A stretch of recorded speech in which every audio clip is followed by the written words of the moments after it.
Chapter 239.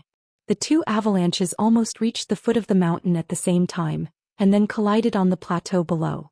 But because the angle was less than 45 degrees, the collision did not slow down the momentum of the avalanches. Instead, the power of the two avalanches suddenly gathered in one place. The two white snow dragons instantly merged into one, and with an even more violent momentum, they continued to fiercely pounce on the plateau below the mountain. The snowstorm filled the sky and the snow clouds wreaked havoc. The white dragon roared at the sky, and the rumbling sound was like winter thunder, constantly reverberating and shaking the mountains more than 6,000 meters above sea level. Just listening to the sound was enough to make people's hearts tremble. This violent force of millions of tons did not stop after pouncing from the top of the mountain to the foot of the mountain. Instead, with an unstoppable force, it continued to pounce forward along the slope. Everywhere the snow dragon passed, a thick snow fog rose. Large amounts of powdery snow clouds with ice shards, like fragments of grenades exploding, constantly shot in all directions. If someone was standing nearby, they would probably be shot into a sieve on the spot. When the frost and snow cleared, only a thick layer of snow was left behind the snow dragon. The snow layer was like soft cotton candy spreading out on the plateau. It looked like it was at least 10 meters thick. If such a shocking scene was recorded by a camera and uploaded to the internet, it would probably cause a sensation in the world. From the avalanches pouncing to the foot of the mountain, and then to the exhaustion of the power on the plateau, the whole process did not take more than 5 minutes. However, in this short span of 5 minutes, this shocking avalanche destroyed everything within a 10-kilometer radius along its path. After everything calmed down, it was as if there was only a vast expanse of white snow left between heaven and earth. Other than the pure white snow, there was nothing else. And just as the avalanches were wreaking havoc and destroying everything, two figures suddenly appeared on the mountain peak in the distance. It was a man and a woman. The two of them stood on a large rock on the mountain peak, quietly overlooking everything below through the wind and snow. The land of extreme cold, the peak of the snowy mountain. The man wore a pleated long-sleeved shirt that reached his knees, with a slit on his neck and complicated and exquisite decorations, and a long navy blue shawl on his shoulders. The most eye-catching feature was the hat on his head, which was wrapped in a turban. Just like Wuxia's Hanfu, this man was actually wearing a traditional Indian costume. Tati. Men wore tati and women naturally wore exquisite and gorgeous saris. This woman was about 30 years old. Time did not leave any traces on her face. Her graceful figure was set off by the silk sari, which made her look even more charming. There was a red dot between her eyebrows, which set off her deep eyes and slightly brown skin. That unique charm that only belonged to the Indian beauty was enough to make any man in this world fall head over heels for her. Like many Indians, the two of them did not wear shoes. Their slightly tan skin was particularly eye-catching against the snow. However, if one were to look closely, they would discover that they were actually floating on top of the snow about an inch off the ground. India had a tropical monsoon climate with high temperatures throughout the year. Their attire was nothing special in India. But where was this place? Xianxia Glacier. The blizzard was howling and the temperature was as low as -50 degrees, but they did not seem to feel the cold at all. Obviously, these two were powerhouses from India. When the man saw that the avalanche had completely submerged the place where the convoy was, a trace of disdain flashed in his calm eyes. Then he turned around and seemed to be ready to leave. But just as the man was about to leave, he suddenly seemed to have sensed something and hurriedly turned back to look in that direction. The clouds dispersed and only a thick layer of snow was left in the plateau. The three all-terrain vehicles were not buried under the snow. Instead, they were strangely flying in the air. After the avalanche subsided, the three all-terrain vehicles that weighed nearly 10 tons slowly fell from the air. Then, as if they had fallen into a swamp, they kept sinking. It was not until the snow completely swallowed the vehicles' tracks that the three all-terrain vehicles finally stopped sinking. Although the sky was filled with snow, the man could still clearly see this scene. But soon after, the arrogance on his face couldn't help but turn into surprise. Because in addition to the three unscathed all-terrain vehicles, he suddenly saw a figure. A silhouette hovered in the air, seemingly holding a weapon in his hand. Looking carefully, he found that the person was slightly raising his head and looking at him in the air. The snowstorm was still the same. After Xianxia slowly put the vehicle on the snow, he turned his head and looked at the mountain peak in the distance. The convoy had just arrived at the Xianxia glacier when they encountered this devastating avalanche. Obviously it was caused by the two people in front of him. In that case it would be impolite not to reciprocate. He raised his sword to the sky and slashed out. A green light flew out from the tip of Xianxia's sword.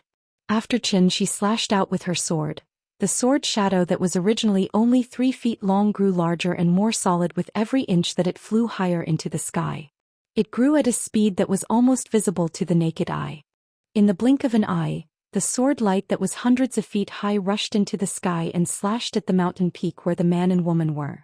The shadow of the sword light came down from the top and the sword edge directly hit the mountain peak. Boom! With an earth-shattering sound, there was a violent explosion at the mountain peak. Boulders, soil, glaciers and snow all exploded. It was like blowing up an abandoned high-rise building. This sword directly split the mountain peak into two. The flying boulders continued to slide down from the mountain and fell to the ground, making a series of dong-dong-dong sounds. It was as if someone was beating a drum. The drum beats were dense and did not stop. The boulders hit the ground heavily, and the huge impact caused the entire ground to begin to shake. If it was not for the fact that there had been a big avalanche just now, there would probably be an even bigger avalanche now. The mountain wind was biting cold and the snowstorm was raging. The dust and gravel raised by the explosion were instantly blown away by the wind. Looking into the wind and snow, the sharp mountain peak was actually split in half by Xianxia's sword. Half of it had fallen down the mountain and the other half was still on the verge of collapse. Finally, under the continuous attack of the strong wind, the remaining half of the mountain could no longer hold on. With a series of loud rumbling sounds, this half of the mountain peak collapsed heavily from the mountain peak. Chapter 240. I have a sword. It can split mountains and break peaks like a hot knife through butter. After he swung his sword, a small part of the towering mountain peak was instantly chopped off by Xianxia. His current appearance was the complete opposite of his usual amiable and approachable appearance. Holding the frost snow longsword in his hand, he stood in the air, his body exuding an awe-inspiring aura. After Xianxia split the mountain peak with his sword, a figure suddenly appeared on top of the mountain range. Judging from his appearance, he was an Indian. That person was covered in dust, his hair was tied up in a bun, he wore a crescent moon on his head and a long snake around his neck. He wore a string of skulls on his chest and a tiger skin around his waist. This getup was very strange, but the strangest part was that he actually had 4 arms and there was a third eye in the middle of his forehead. The third eye in the middle of his forehead was like a pool of blood, dark red and eerie. As the pupil moved, it constantly emitted a cold and evil feeling. His 4 arms were holding a trident, an axe, a tambourine and a club. This getup looked somewhat similar to the Black Bhairaf statue in the square of the Kathmandu Palace. The so-called Black Bhairaf statue was actually Mahakala Mahakala. Mahakala was one of the 3 main gods of India, Shiva's incarnation, in charge of creation and destruction. So, this figure that suddenly appeared should be the legendary Shiva. Seeing this, Xianxia could not help but laugh coldly. Originally, his understanding of Indian cultivators was completely blank, but after this figure appeared, Xianxia instantly found the other party's cultivation core from this figure. Dharma. The great Tao flowed like mercury and every grain was round. As one of the 4 ancient civilizations, India was not as bad as people thought. On the contrary, many aspects of Wuxia civilization were even influenced by Indian culture. Religion was one aspect, but the cultivator behind it was the key. After this figure appeared, it rapidly expanded at a speed visible to the naked eye, and finally reached a height of more than 10 meters. From afar, it was like Buddha had descended, hovering in the sky, quietly looking down at the mountains below. In reality, it was not a physical body but a phantom. But if one looked closely, they would realize that this phantom was actually similar to a mirage, and somewhat like a 3-dimensional projection technology. Pretending to be mysterious. Just as Xianxia swung his sword and was about to release another sword gleam, the phantom suddenly spoke. The Brahmins and the Wu Lian of Wuxia had an agreement, with the Himalayas as the boundary and not invading each other. Are you going to violate this agreement today? The Shiva statue's lips were slightly opened, and its 4 arms were gently waving. Looked like this giant statue was talking. His Mandarin was not very fluent, so it sounded a little awkward. However, his voice was deep and resounding. After he finished speaking, his voice continued to reverberate in the mountains. Agreement? Didn't you want to bury us alive with an avalanche? Isn't it too late to talk to me about an agreement now? At this point, Xianxia suddenly pointed the tip of his sword and smiled at the Shiva statue. I don't want to kill more, so I can give you a chance. I suggest you consider it carefully. If you leave now, I can let bygones be bygones and the so-called agreement is still valid. Xianxia was not bloodthirsty, so just like last time when he dealt with Sun Wen, even if the other party attacked first, he chose to give the other party a chance to live. But the person in front of him was fundamentally different from Sun Wen. Because he was a pure-blooded Indian noble, a Brahmin. In a country like India with a strict caste system, how could a Brahmin with a supreme status bow down to Wuxia? Therefore, before Xianxia finished speaking, the expression on the face of the statue was as lifelike as a real person, and it suddenly became furious. The statue let out a roar, the third eye on the forehead suddenly glowed red, and a strange Sanskrit voice echoed among the mountains. Then a ray of light with a destructive aura shot out from his eyes. Like a laser cannon, it hit Xianxia in an instant. It was not right to say that it hit. Because a golden barrier suddenly rose in front of Xianxia. The golden barrier blocked the red light. At this time, Xianxia suddenly released the long sword in his hand.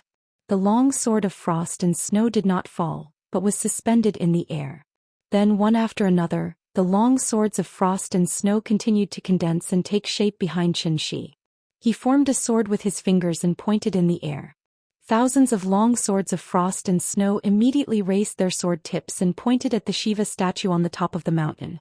The third move of the moonlight sword technique. 10,000 swords in one. Where your heart goes is where my sword points. The densely packed frost and snow swords converged into a long silver dragon, tearing through the wind and snow. It carried with it a majestic aura that could swallow mountains and rivers as it swept across the sky in a majestic manner. After the 10,000 swords, the whole world was quiet. Only the mountain wind was still whistling. This Indian's cultivation had obviously not reached the level of the divine general. So there was not even an explosion. The frightening Shiva statue was directly torn to pieces by the all swords in one. Why won't you listen to my advice? Xianxia sighed softly and turned to leave.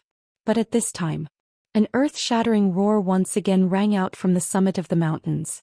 The roar seemed to be full of endless anger and hatred. The voice was extremely loud, like the roar of the surviving species of the untainted land. Just the sound alone had shaken the surrounding mountains and made rocks fall continuously. The power of the roar was so great. Xianxia looked back in surprise, only to see the statue of Shiva appear on the top of the mountain again. But this time the statue was not the same as before, but a man and a woman. Although it was a man and a woman, in fact there was only one person. Just like the conjoined people in Zhang Guorong and Lin Qingxia's version of The Legend of the White-Haired Witch, one side was a man and the other side was a woman. However, it was slightly different from the movie. In the movie, the two actors were simply connected back to back. The statue in front of him used the same body, and the man and woman were connected from neck to neck. The man's side was the same as before, but the woman's side had two more hands, one holding a mirror, the other holding a water bottle. A two-headed, six-armed, four-legged monster appeared in front of Xianxia. Shiva had many kinds of dharma appearances. The statue just now was the angry one, and this statue was the extremely rare main half of a woman, which was half of a man and half of a woman. Seeing this, even Xianxia, who was used to seeing storms, could not help but frown and complain. Chapter 241. Brahma book creator, Shiva Mahasvara, and Vishnu Mayasvara, were known as the three main gods of India. Brahma's position was similar to Pangu, Vishnu was similar to Fushi, and Shiva was similar to Nuwa. Different from Nuwa's compassion, Shiva had one more hobby than Nuwa when he was creating things, and that was destruction. Shiva represented creation and destruction, which was why he was worshipped by the Indians as the main god with the strongest combat power. The huge statue that appeared in front of Xianxia was obviously not the real Shiva in the legends. It was just an imposter. It was not right to call it an imposter because this was the cultivation method of the Indians, Dharma. Wuxia's Buddhism came from India, so the cultivation method of Buddhism was also Dharma. However, Xianxia had only interacted with necromancers and martial artists, so he did not know that Buddhist cultivators had such things as well. The so-called Dharma referred to the appearance of the various Dharma, which was also the external manifestation of mana. The manifestation of Dharma was not used to scare people, but it contained the application of spells. Just like necromancers who would chant spells before making a move, the Brahmin cultivators would reveal Dharma before making a move. The existence of Dharma was similar to a Shikigami. It was a manifestation of the spiritual energy of heaven and earth after it was refined into vital essence. It could not be separated from the cultivator, and the cultivator could use it to attack. The lethality of Dharma was not judged by its appearance or size, but with the arrogant personality of the Indians. The bigger and more terrifying the Dharma, the better. Therefore, when fighting with an Indian cultivator, one only needed to see how big and strange the Dharma behind him was. As for Dharma, it was just like the saying, the great Tao was like mercury flowing on the ground and every grain was round. The cultivation methods on earth seemed to be very different, but in reality they were all the same. This Indian was at most at the level of Sun Wen. After being hit by Xianxia's 1,000 returning swords, even if he did not die, he should be severely injured. But now he was able to stand up again, and the spirit chi around him was twice as strong as before. This situation immediately aroused Xianxia's interest. Shiva had thousands of avatars, and the one with the strongest combat power was the half-woman avatar. This kind of spell that could double one's combat strength out of thin air was really scary when he thought about it carefully. If it wasn't Xianxia who came today but Sun Wen instead, Sun Wen would probably have died on the spot. Xianxia closed his eyes, trying to figure out the true essence of this spell from the surging of the spiritual energy of heaven and earth. After the 30-meter-tall statue of Shiva appeared, it did not hesitate for a moment and directly roared in the direction of Xianxia. Shiva Natraja. Transliteration: Natraja, Shiva's signature skill. He had 2 heads and 2 mouths, so his roar was naturally very shocking. While it was roaring, the 6 arms of the statue started waving. Although these 6 objects were not all weapons at this moment, all of them were emitting a strong red light. Immediately after, a red light suddenly appeared at the chest of Shiva's statue. Shiva's third eye actually appeared at his chest. Then a red pillar of light suddenly shot out from the third eye, heading straight for Xianxia. Xianxia had not spent so much effort to figure out something in a long time. In this world there was nothing that he needed to figure out for a long time. Thus, at the same time that Shiva roared, Xianxia suddenly opened his eyes and shouted, "Found it!" As his voice fell, the phantom of a giant sword appeared behind him out of thin air. That sword phantom was thousands of feet tall, like a pillar that supported the sky. Its shape was simple, and the sword body was covered in dark diamond-shaped patterns. The sword edge near the sword hilt was cast with strange characters. The blade of the long sword was not straight, and the backbone was clearly formed into a line.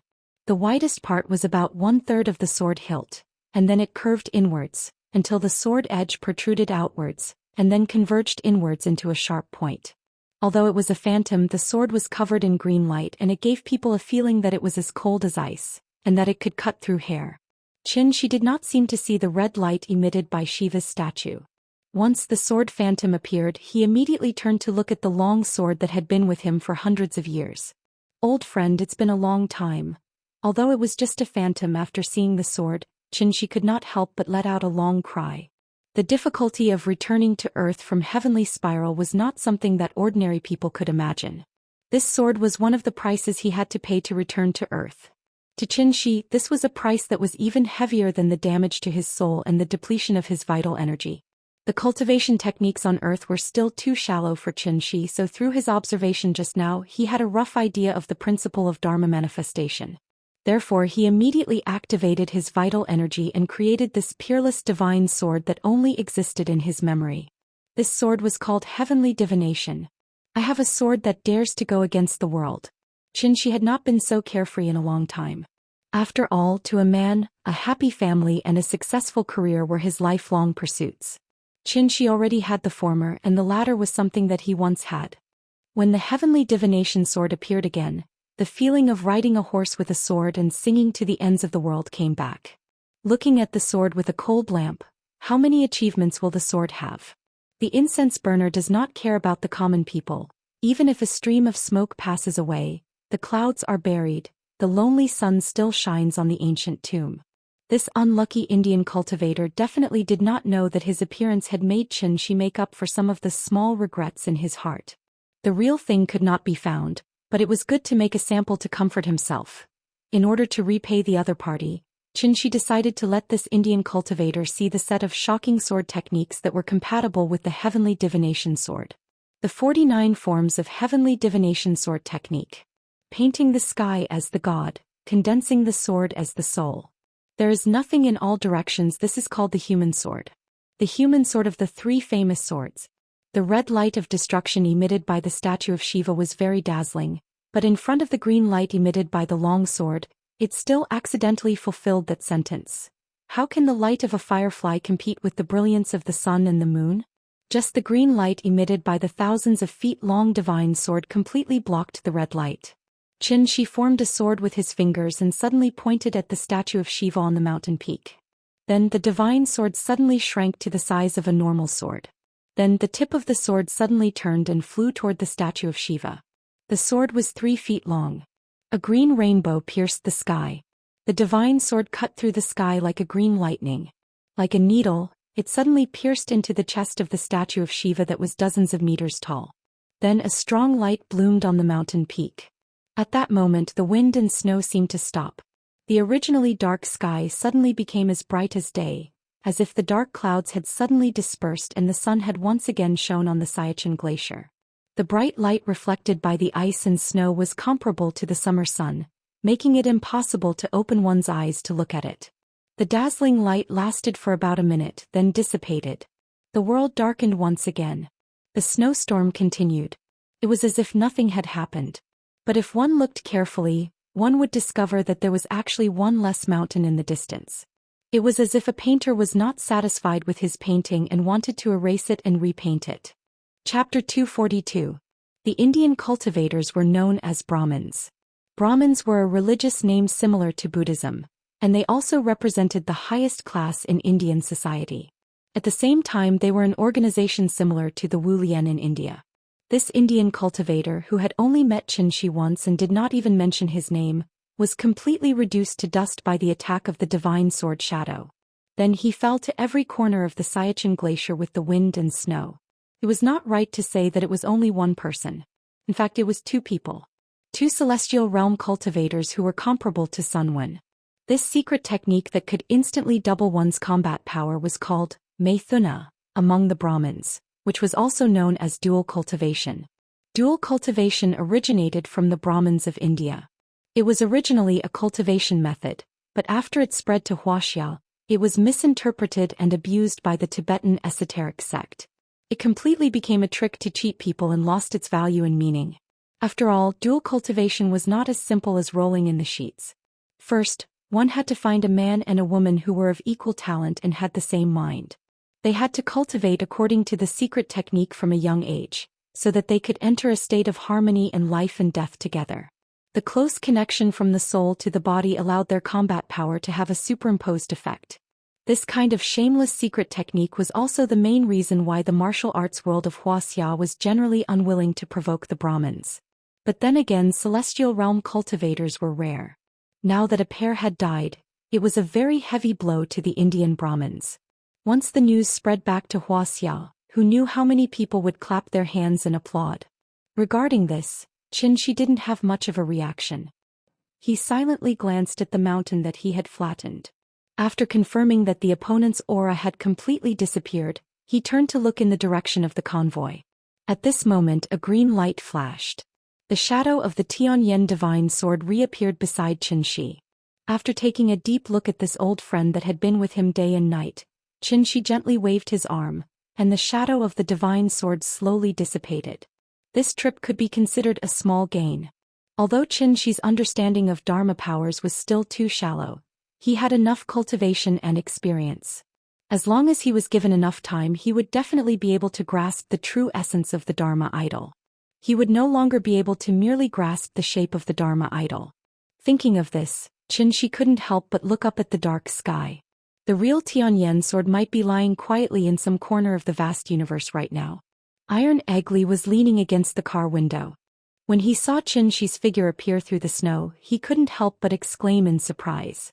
Because of the limited vision, they had been sitting in the car all this time and did not know what was happening outside. However, everyone could still clearly feel the violent tremor just now. It was as if there was an earthquake and the car kept shaking. If the all-terrain vehicle was like a tin can, then they were the sardines inside. They could only curl up in the can and pray to God helplessly. In front of nature, human beings were always so insignificant. Iron Egg Lee's face was tense. Because he was overly worried about Xianxi's safety, his eyes were a little red. He had been trying to open the door, but this all-terrain vehicle was a special military bulletproof vehicle. How could he break it with his bare hands? As soon as Xianxi unlocked the restriction, Iron Egg Lee violently opened the door. Because he used too much force, he even lost his balance and almost fell off the car.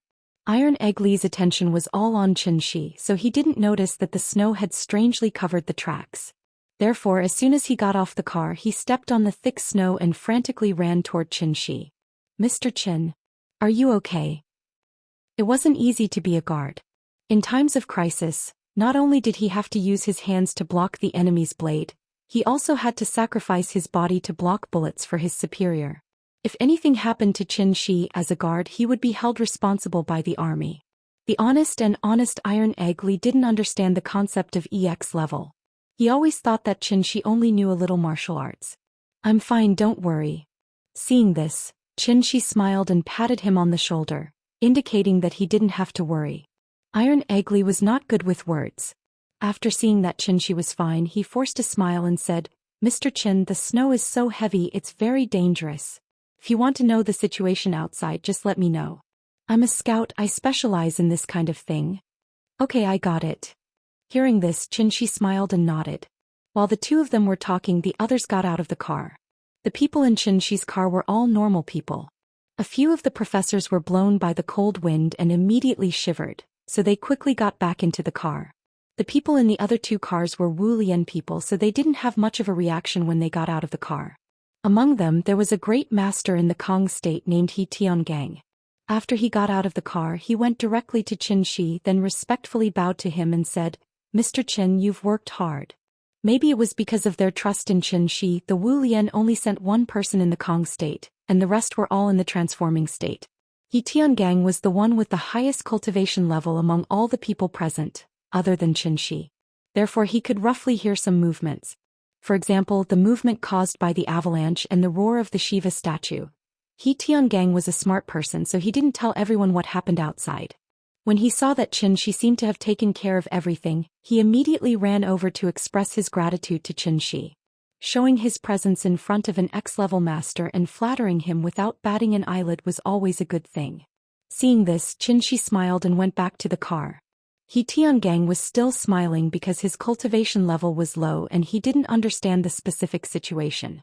If he really saw what happened, he probably wouldn't even have the courage to stand in front of Xianxi.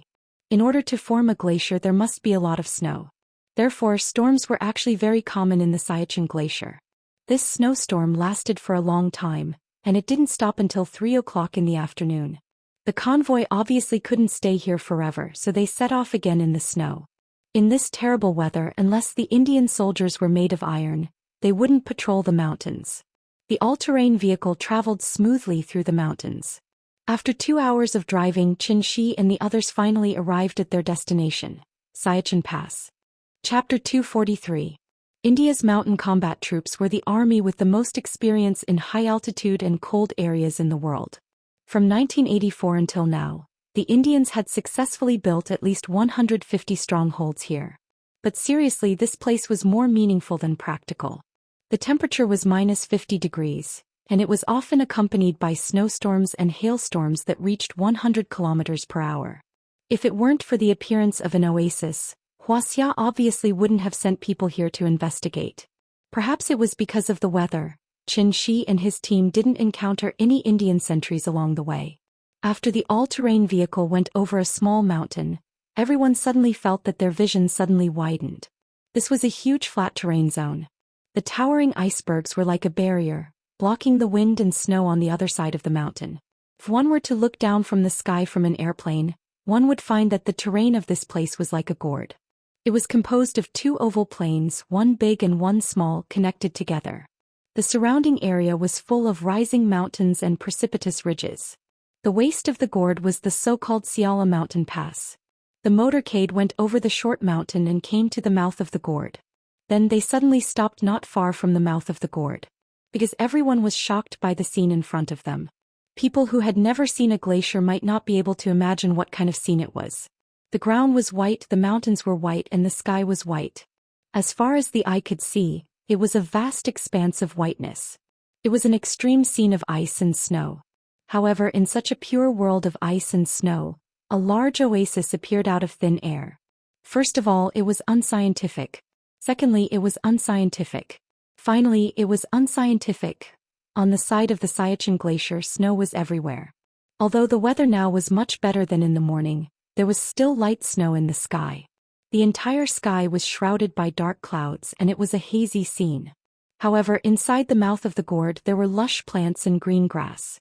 The dark clouds and snow seemed to be blocked by the towering mountains, so the bright sun shone from the sky and illuminated the entire valley. The driver was a little unsure of the situation. For the sake of insurance, he stopped the car outside the valley. After the 4 professors in the car saw the scene in front of them, they immediately walked out of the car and carefully observed the surrounding situation. It was still snowing outside the valley, but inside the valley the sun was shining brightly. From a scientific point of view, this situation could be explained with a convincing explanation. But what was the situation with the plants inside? Not only was it winter, but they were also in the highlands that were more than 6,000 meters above sea level. The climate was comparable to that of the Antarctic. Even if there were plants in such places, they were of the lower order, such as mosses or ferns. The seemingly inconspicuous grass by the roadside was actually a high-grade plant, so it was absolutely impossible for it to appear in such an extremely cold area. Professor He shuddered and hugged his jacket tighter before squatting down to dig at the snow. He wanted to check the temperature of the soil here. However, after digging at least half a meter deep and not seeing any soil, Professor He wisely gave up on this idea. This place was full of pine snow. Even if he continued to dig, he would probably only be able to dig out a glacier that had not melted for 10,000 years. While the professors were studying the differences between the inside and outside of the valley, He Tiangang stealthily led the Wu Lian people into the gourd with Xianxia's permission. He Tiangang did not see any Indian soldiers along the way, so he assumed the Indians were hiding in the oasis. Therefore he wanted to sneak in to take a look. However, when He Tiangang stealthily approached the mouth of the gourd, he was shocked to discover that there were no Indian soldiers in the valley. In fact, there were not even any living creatures in the valley. There seemed to be an invisible dividing line at the mouth of the valley. The moment He Tiangang crossed it, the surrounding temperature shot up abruptly.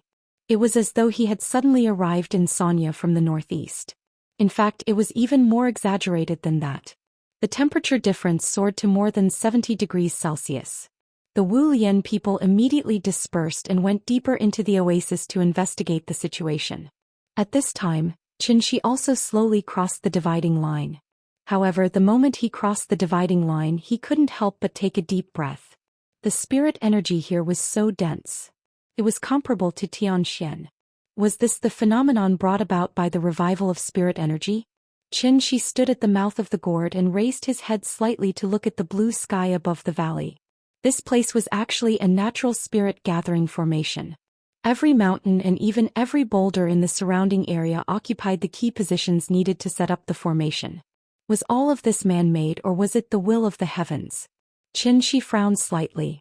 After standing at the mouth of the gourd and sensing for a while, he waved his sleeves and concealed his figure. Then he suddenly flew into the sky above the valley. He looked down at the entire oasis from the sky. Everything in the oasis was in his eyes. Apart from their group, there was no one else in the huge oasis. Since there were cultivators stopping them from entering the mountain, it meant that India knew about the existence of this place and had sent people to guard it to the death. Then, where were the Indians? Perhaps because the oasis had just appeared, the trees in the valley were not flourishing. Apart from the lush green grass, there were only a few scattered trees and shrubs. When he first saw this valley of green grass, it gave him a breathtaking feeling. However, after looking at it for a long time, this valley gave him a very strange feeling. The sun was shining brightly, the vegetation was lush, and it was as peaceful and warm as a park in the afternoon. However, it gave him a vague feeling that this place was very deserted and at the same time very strange. Xianxia frowned and pondered for a moment. Only then did he realize that it was because there were no sounds of animals or insects in the valley. At the same time there was no sound of wind. The entire valley was eerily quiet. Xianxia flew in the sky and quietly observed the actions of everyone below. He Tiangang led a team to carefully inspect the oasis. Several professors were busy moving various instruments out of the all-terrain vehicles. Everything seemed normal. Apart from discovering that this was a natural spirit-gathering formation, he did not find anything unusual. However, this was why it seemed a little abnormal. She didn't know why, but Xianxia always had a feeling that a storm was coming. However, he could not pinpoint exactly what was wrong. This feeling. Xianxia frowned. After pondering for a while, he suddenly realized that this feeling had already appeared once before. When this feeling first appeared, it was also when he discovered that the Earth's spirit chi had begun to recover. That was a normal human reaction to the unknown. That was why he instinctively felt repulsed. Chapter 244. In such a remote area, logistical supplies could only be transported by helicopter. Therefore, even if the Xiala Pass was a strategic military area, the number of soldiers stationed around it generally did not exceed a platoon. A platoon had 3 squads, each squad had 10 people. Due to the special nature of the mission and the fact that they did not know how important the oasis was to the Indians, Wu Lian sent masters who were at least masters or above. In addition, he invited Xianxia, an EX-level celestial, to lead the team. This was already an indication of how important the oasis was. Once they were discovered by the Indian garrison, the martial artists would be able to restrain them while the professors would take the opportunity to collect samples and data. There was no problem with the plan. However, to everyone's surprise, there was not a single person in the oasis. He Tiangang also felt that something was wrong. Therefore, after he confirmed that the oasis was safe, he still ordered everyone to spread out and be on guard to ensure the smooth progress of the mission. He did not dare to relax for even a moment.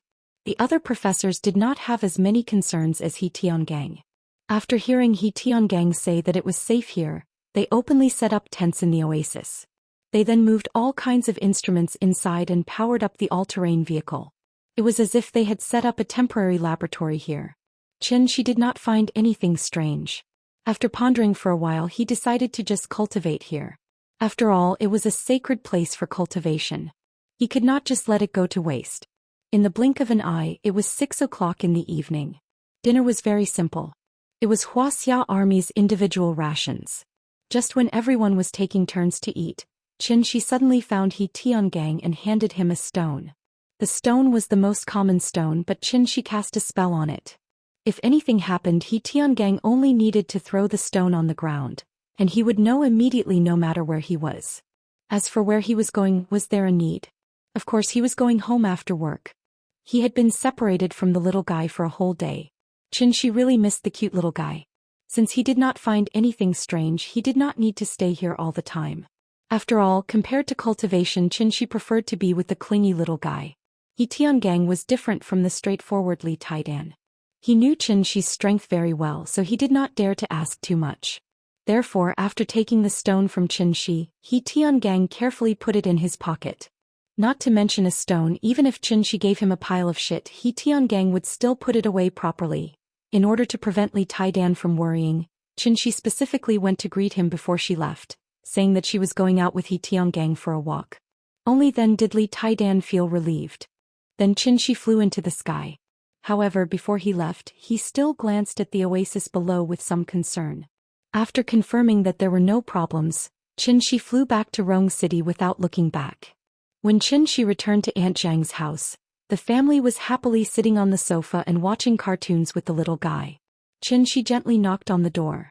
Although the sound was soft, it immediately attracted the little guy's attention. Then she suddenly bounced up from the sofa as if she had been electrocuted. Before Aunt Zhang could react, the little guy had jumped off the sofa and ran quickly to the door. As she ran, she shouted loudly, "Papa is back! Papa is back!" Xianxia heard his daughter's sweet voice through the iron door. He could not help but smile. Time seemed to return to the time in Kangju district. At that time, didn't the little guy look forward to him coming home from work every day? Home is a warm harbor, come back to rest when you are tired. It was a simple sentence, but at this time, it resonated deeply with the people in the room. The old-fashioned iron door was quickly opened. The little guy followed her grandmother's instructions and opened the door only a crack. She tilted her little head and looked outside with one eye. After confirming that it was indeed Xianxia standing outside, she suddenly opened the iron door and rushed directly to Xianxia. "Papa!" Seeing the little guy rushing to him, Xianxia quickly squatted down and held her in his arms.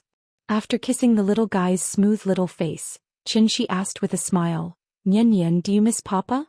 Hearing this, the little guy suddenly grinned and said, "Yes. Good girl. Moo off." After Xianxia walked into the house with the little guy in his arms, Aunt Zhang immediately stood up and asked with a smile, "Have you eaten? There are still some dishes. I'll heat them up for you." While speaking, Aunt Zhang was about to go to the kitchen. Seeing this, Xianxia immediately stopped her and said with a smile, "No, I've eaten outside. Sit down. I'll get you a glass of water. I can do it myself. How can that be?" Aunt Zhang smiled and patted Xianxia's hand away, then went into the kitchen to get him some water. Xianxia could only smile helplessly since her objection was futile. Auntie Zhang was still treating him as a guest.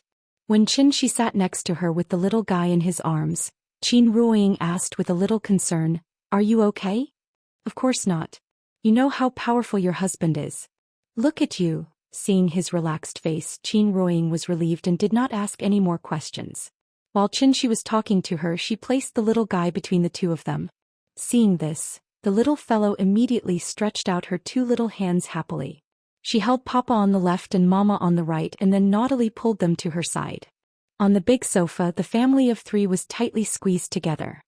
When Aunt Zhang came out of the kitchen with cold water and saw this scene, she could not help smiling. After waiting for so many years, she finally saw their family reunion. The little thing was curled up between the couple. When it saw its grandmother come out, it immediately stretched out its body and lay on Qin Ruoying's body. It patted the sofa next to it and shouted, "Grandma, come and sit too." "Hey Grandma, sit down." Aunt Zhang handed the cup to Xianxia and touched his little head lovingly. Then she sat next to Qin Ruoying. Then the little thing jumped off the sofa. After taking a serious look at each of her relatives in front of her, she introduced them one by one to the air as if she was practicing to introduce her relatives to strangers. "This is my Papa. This is my Mama. This is my Grandma." In fact, this was a child's mentality to show off. Of course, she couldn't help showing off now that she had everything she didn't have before. Her childish and naive behavior amused everyone so much that they couldn't help but shake their heads and burst out laughing.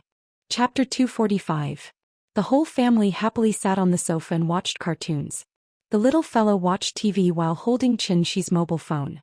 Although the cartoons were very interesting, she still looked down at the phone from time to time and then grinned. And the thing that made her so happy was actually just a photo. It was a family photo consisting of her, Papa, Mama, and Grandma. The only thing that made the little fellow feel a little regretful was the big cat was not in the family photo. Although the little fellow had the twin brothers as good friends, the big cat was her first real companion, so she naturally would not forget the big cat. But unfortunately, the big cat did not come to Chengdu with them. The big cat seemed to retain some of its animal nature, so it was not willing to exercise in winter and stayed at home all day. When they set off from Shangjing, Xianxia did not force the big cat to accompany them, but very kindly asked if it would like to go back to Chengdu with them to play. The big cat was also a little tempted, but when it heard that it was going to take a plane, it was suddenly scared and jumped to the beam, then shook its head like a rattle drum and decisively refused Xianxia's proposal. Could be seen how much it hated to take a plane. It was night. After the little fellow fell asleep, Xianxia gently turned over from her, and then quietly lay side by side with Qin Ruoying. Qin Ruoying also seemed to enjoy this feeling, so for the first time she did not cultivate tonight. In the dark, the couple's fingers were clasped, and their hands were connected, silently feeling each other's existence. At this moment they were happy. However, at this dull and sweet moment of happiness, Xianxia suddenly frowned. Because the stone was activated by He Tiangang. Qin Ruoying was now a successful cultivator, so she immediately noticed the abnormality from Xianxia's hand. So she quickly turned her head and whispered in the dark, "What's wrong?"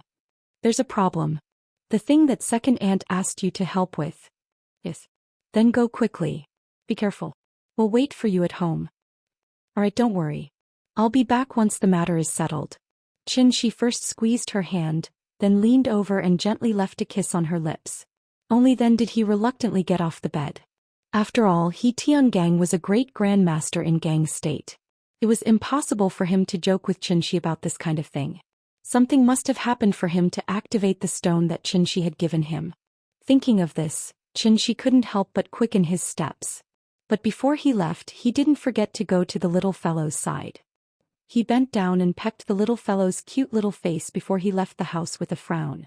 As soon as he walked out of the building, Xianxia soared into the sky and flew directly in the direction of the Karakoram mountain range. The moon was very bright tonight. Perhaps because of the high altitude, the moon in the Karakoram mountain range looked significantly bigger than the moon in Chengdu. The cold moonlight shone on the undulating ice mountains as if it was draped with a thin layer of silver yarn. When Xianxia crossed the Karakoram mountain range and arrived at the Xiakin Glacier, he saw that the Xiakin mountain pass seemed to be completely covered by a mass of dark clouds from afar. The dark clouds were very thick like a lid, covering the entire Xiakin mountain pass so tightly that he couldn't see the situation below at all. Seeing this, Xianxia couldn't help but frown slightly. This scene was a bit strange no matter how he looked at it. But looking at the fluctuation of spiritual energy in the surroundings, it didn't seem to be caused by humans. This was a bit strange. Xianxia flew above the dark clouds. After looking down for a while, he suddenly snapped his fingers. Then a ball of light suddenly jumped out of his fingertip. The light ball was very weak at first, but it emitted a faint glow. But as Xianxia threw the light ball downwards, the light ball became brighter and brighter. Finally, the light ball was like a magnesium lamp, bursting with extremely dazzling light. The light ball quickly floated above the dark clouds. The dark clouds themselves were colorless. Many people thought the dark clouds were black because the water vapor in them was too heavy, which greatly affected the light. In addition, the clouds were too thick and completely blocked the light, so people thought the dark clouds were black. After the light ball went into the dark clouds, the light suddenly became a bit hazy. It was like driving on the highway in a fog. Even if the lights were on, one could only see a few meters away. The clouds were very thick. As the light ball went deeper and deeper, it finally completely lost its light. Xianxia flew in the sky and watched the light ball gradually being swallowed by the dark clouds. He couldn't help but let out a cold snort, then plunged into the dark clouds. He wanted to see what was going on inside. Xianxia was very fast. In the blink of an eye, he reached the ground. But when he reached the ground, he realized that the entire Xiala Pass was filled with dark clouds. The visibility was less than 1 meter. It was clouds in the sky, but on the ground it could only be called fog. The thick fog covered everything. At the same time, the oasis was just like during the day. There was no sound around. Silence, eerie. If Xianxia was a normal person, he would probably faint from the scene in front of him. After all, who knew if a ghost face would suddenly appear in the thick fog, or if an arm would reach out? Xianxia snapped his fingers again. This time 4 light balls appeared at the same time. The 4 light balls burst out with a strong light, which immediately pushed the visibility of the surroundings to more than 5 meters. At this time, Xianxia saw the temporary laboratory that the professors built during the day. There was no one in the laboratory. The indicators of the various instruments were not lit up. It seemed like there was no electricity at all. 3 all-terrain vehicles were parked next to the laboratory, and there was no one in the vehicles. A total of more than 20 people just disappeared into thin air. It seemed like Xianxia was bored of this exploration game, and he suddenly let out an angry snort. Then the sky spill godly sword appeared next to him. Xianxia held the long sword in his hand and slashed at the thick fog in front of him. A crescent-shaped sword aura suddenly burst out, and it created a strong wind that directly slashed at the thick fog in front of him. Since the fog was blocking his vision, he had to clear the fog first. However, what Xianxia didn't expect was that after the crescent-shaped sword aura flew for more than 10 meters, it suddenly disappeared into the thick fog. Seeing this, the expression on Xianxia's face suddenly became slightly more serious. The sword aura he released was swallowed by the thick fog. The thick fog swallowed his sword aura? Reading. Chapter 246. The fog was like the souls of the dead from the 9 serenities. It was as if it wanted to devour everything. Xianxia's crescent-shaped sword aura only flew for about 10 meters before it completely lost its glow in the thick fog. Although it was just a casual swing of his sword and was not an exquisite move, it should not have been so weak. This situation really shocked Xianxia and caused him to instantly get into battle mode. But what was out of Xianxi's expectations was that he waited in the thick fog for quite a while but did not discover any danger lurking in the fog. Everything was very calm. It was as if it was just a natural fog. Xianxia held the Tianyan sword in his hand and frowned as he constantly observed the thick fog in front of him. His divine sense was sealed, so he could only rely on his 5 senses to observe the outside world. The fog was so thick that it could not be seen through or blown away. Even if there were light balls in all directions, Xianxia could only see within 10 meters at most. This feeling really made him very unhappy. Xianxia stood in the thick fog for a long time. After a long while, he seemed to have thought of something and a thoughtful expression suddenly appeared on his face. Thus he stretched out his arm and opened his palm. A miniature spirit-gathering formation immediately appeared in Xianxi's palm. Following the activation of the spirit-gathering array, a faint cyclone rose from his palm shakily. The spirit-gathering formation was the most basic formation and its working principle was very simple. After it was successfully set up, it would be like a tornado and constantly revolve around the eye of the formation to absorb the surrounding spiritual energy. Thus, when the spirit-gathering formation appeared, the cyclone condensed and formed at a speed visible to the naked eye. Its color also became darker and darker until it finally became an extremely thick milky white. In less than a minute, Xianxia suddenly felt a cold feeling in his palm. Upon closer inspection, it turned out that a drop of water had suddenly condensed in the center of the cyclone. Seeing this, Xianxi's expression suddenly became one of realization. He finally understood what this thick fog was. Just like how water can be divided into gaseous, liquid, and solid forms, the spiritual qi of heaven and earth can also be divided into several forms. Under normal circumstances, mortals were unable to see the heaven and earth spirit qi. However, if the spiritual qi of heaven and earth was too dense, it would become as hazy as fog. This form of spiritual qi of heaven and earth was also called spiritual fog by immortal cultivators. The mist was in a liquid state, but it was made up of extremely fine water droplets, which was why it could float in the air.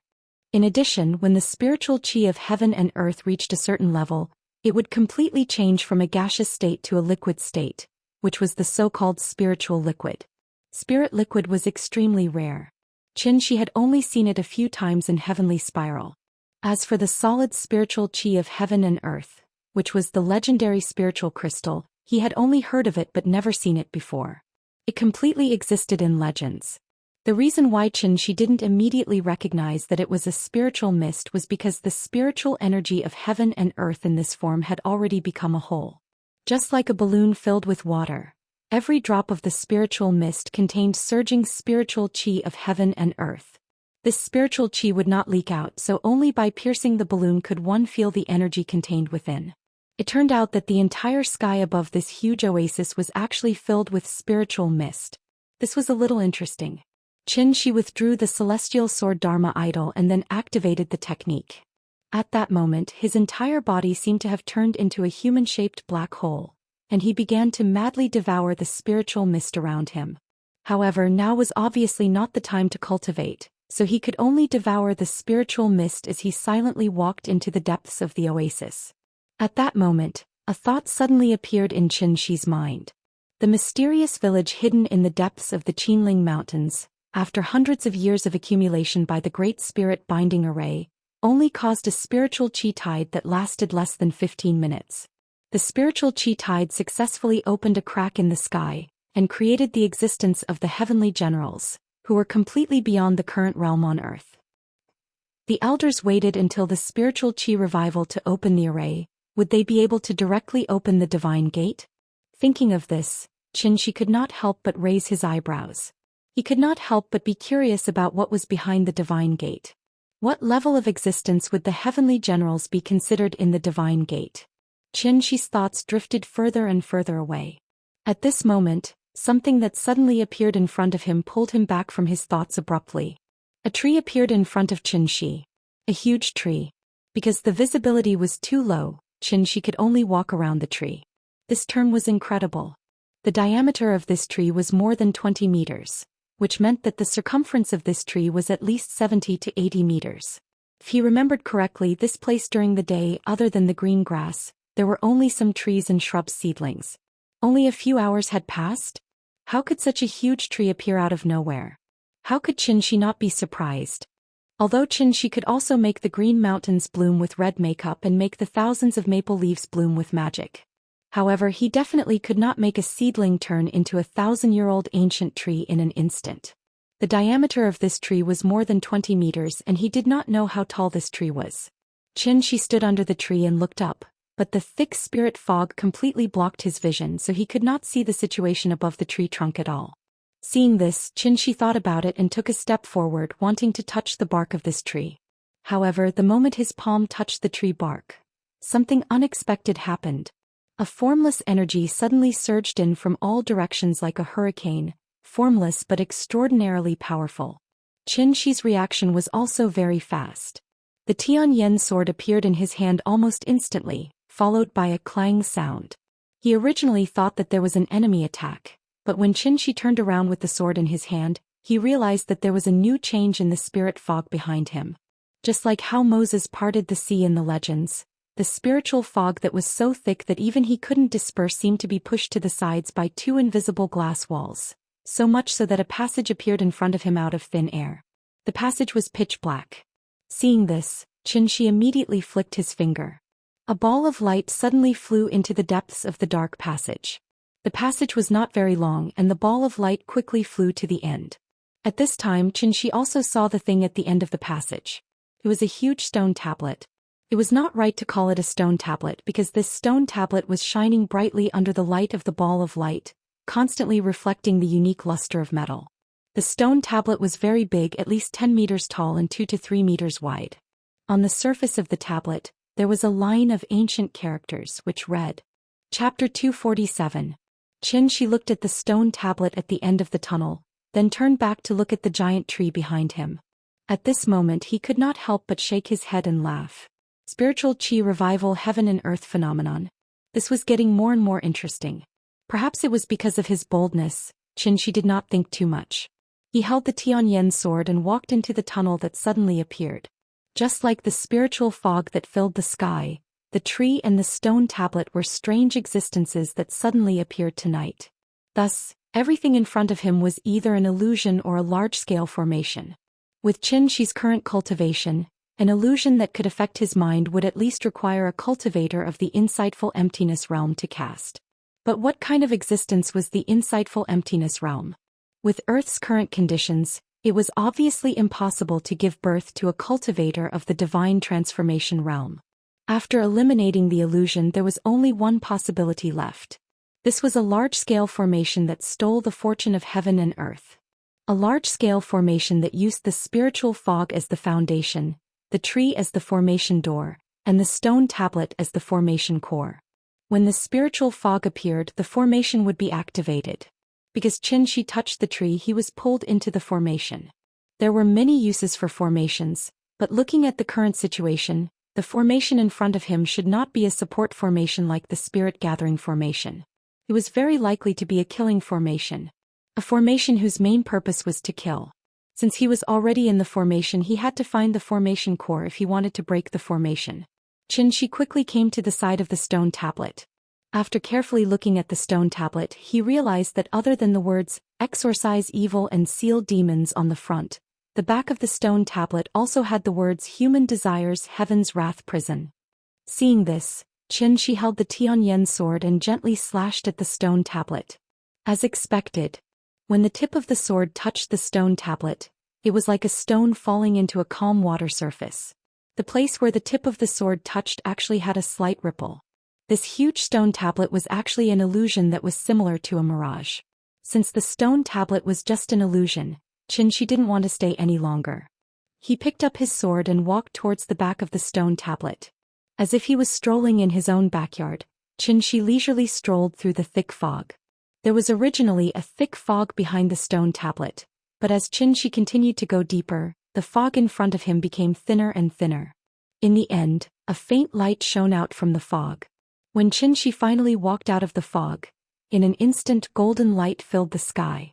Just like the rising sun, thousands of golden rays of light shot from the front and shone directly on Xianxia's body.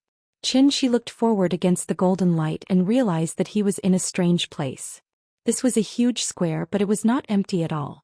Instead, it was piled with countless treasures. Just like in The Hobbit, where the dragon Smaug occupied the lonely mountain treasury, countless gold, silver, and jewels were randomly piled up in the square. It was a dazzling array. It was so dazzling that it almost blinded people's eyes. It was estimated that the current gold and silver reserves in the world couldn't form such a huge scale. If such a treasury was discovered by outsiders, who knew what kind of uproar it would cause? In the 18th century, California in the United States was originally a very remote and backward place. However, after the news of the discovery of gold in California spread, the entire United States and even the world was shocked. Thousands of gold miners flocked to California. The population boom led to the emergence of several international metropolises in California, such as Hollywood and Los Angeles. As a result, California went from a small and remote place to one of the top administrative regions in the United States. From this, it could be seen how tempting gold, silver, and jewels were to humans. If the news of the treasury was leaked, Wuxia would probably start a war with the Indians tomorrow. Ordinary people scrambled for gold, silver, and jewels, but to Xianxia, this treasury was obviously not as valuable as a drop of spirit fog. Therefore, even if there was a mountain of gold and a sea of silver in front of him, he didn't even look at it. He stood at the entrance and looked around. The treasury was very quiet. There was no one and no strange movements. Other than the countless gold, silver, and jewels, there was only a winding stone path in this huge square. The stone path crossed the entire square, and at the end was a large expanse of thick fog. Seeing this, Xianxia didn't delay any longer and walked directly into the depths of the square along the path. Both sides of the path were piled with priceless gold, silver, and jewels. He only needed to bend down slightly and Xianxia could pick up a palm-sized gold brick from the ground. However, he still didn't look at it and walked on the path without looking sideways. Soon Xianxia came to the end of the path. The thick fog engulfed him again. The moment Xianxia walked into the fog, the square suddenly changed. The countless mountains of gold and silver suddenly turned into a scalp-numbing sea of corpses and blood. How was this a treasury? It was simply hell. Countless corpses were piled up randomly. The mountains of gold became mountains of limbs, and the sea of silver became lakes of blood. If one looked closely, one could see many soldiers wearing Indian military uniforms. It was no wonder that when Xianxia and his group arrived at the oasis, they didn't see a single Indian soldier. They must have been wiped out in this strange place. Xianxia continued to walk in the thick fog. By the time the fog had thinned out and the light had returned, he had arrived at a new place. It was a new square. However, the square was no longer piled with gold, silver, and jewels. Instead, it was filled with countless large icicles that looked like clusters of crystals. Similarly, there was still a stone path winding through the square. Xianxia continued to walk along the path. When he passed by the icicles, he suddenly realized that there was a woman sealed in each icicle. Countless devastatingly beautiful women were all stark naked without a stitch of clothing on. Although these women were sealed in the icicles, their expressions and postures were extremely seductive and lustful. Just looking at them a few more times could make one's heart burn with lust. With Xianxia's appearance, the women in the icicles seemed to have come alive. They lay in the icicles and kept changing all kinds of seductive postures. They even faintly let out a series of extremely erotic moans. For a moment, the square was filled with erotic scenes. Such a scene made Xianxia frown uncontrollably. He now had a rough idea of what this formation was all about. The formation in front of him was different from traditional killing formations. Although it was also offensive, it wouldn't take the initiative to attack. Instead, it would set up all kinds of traps to lure people into it. Once the person who entered the formation couldn't resist and touched the traps, death would await them. However, with this level of temptation, let alone immortal cultivators, even martial artists with slightly higher cultivation wouldn't be able to tempt them. It was too easy. Therefore, Xianxia didn't stop at all. He directly passed through the square and entered the fog again. As he continued to move forward, Xianxia's frown deepened. He really didn't understand now.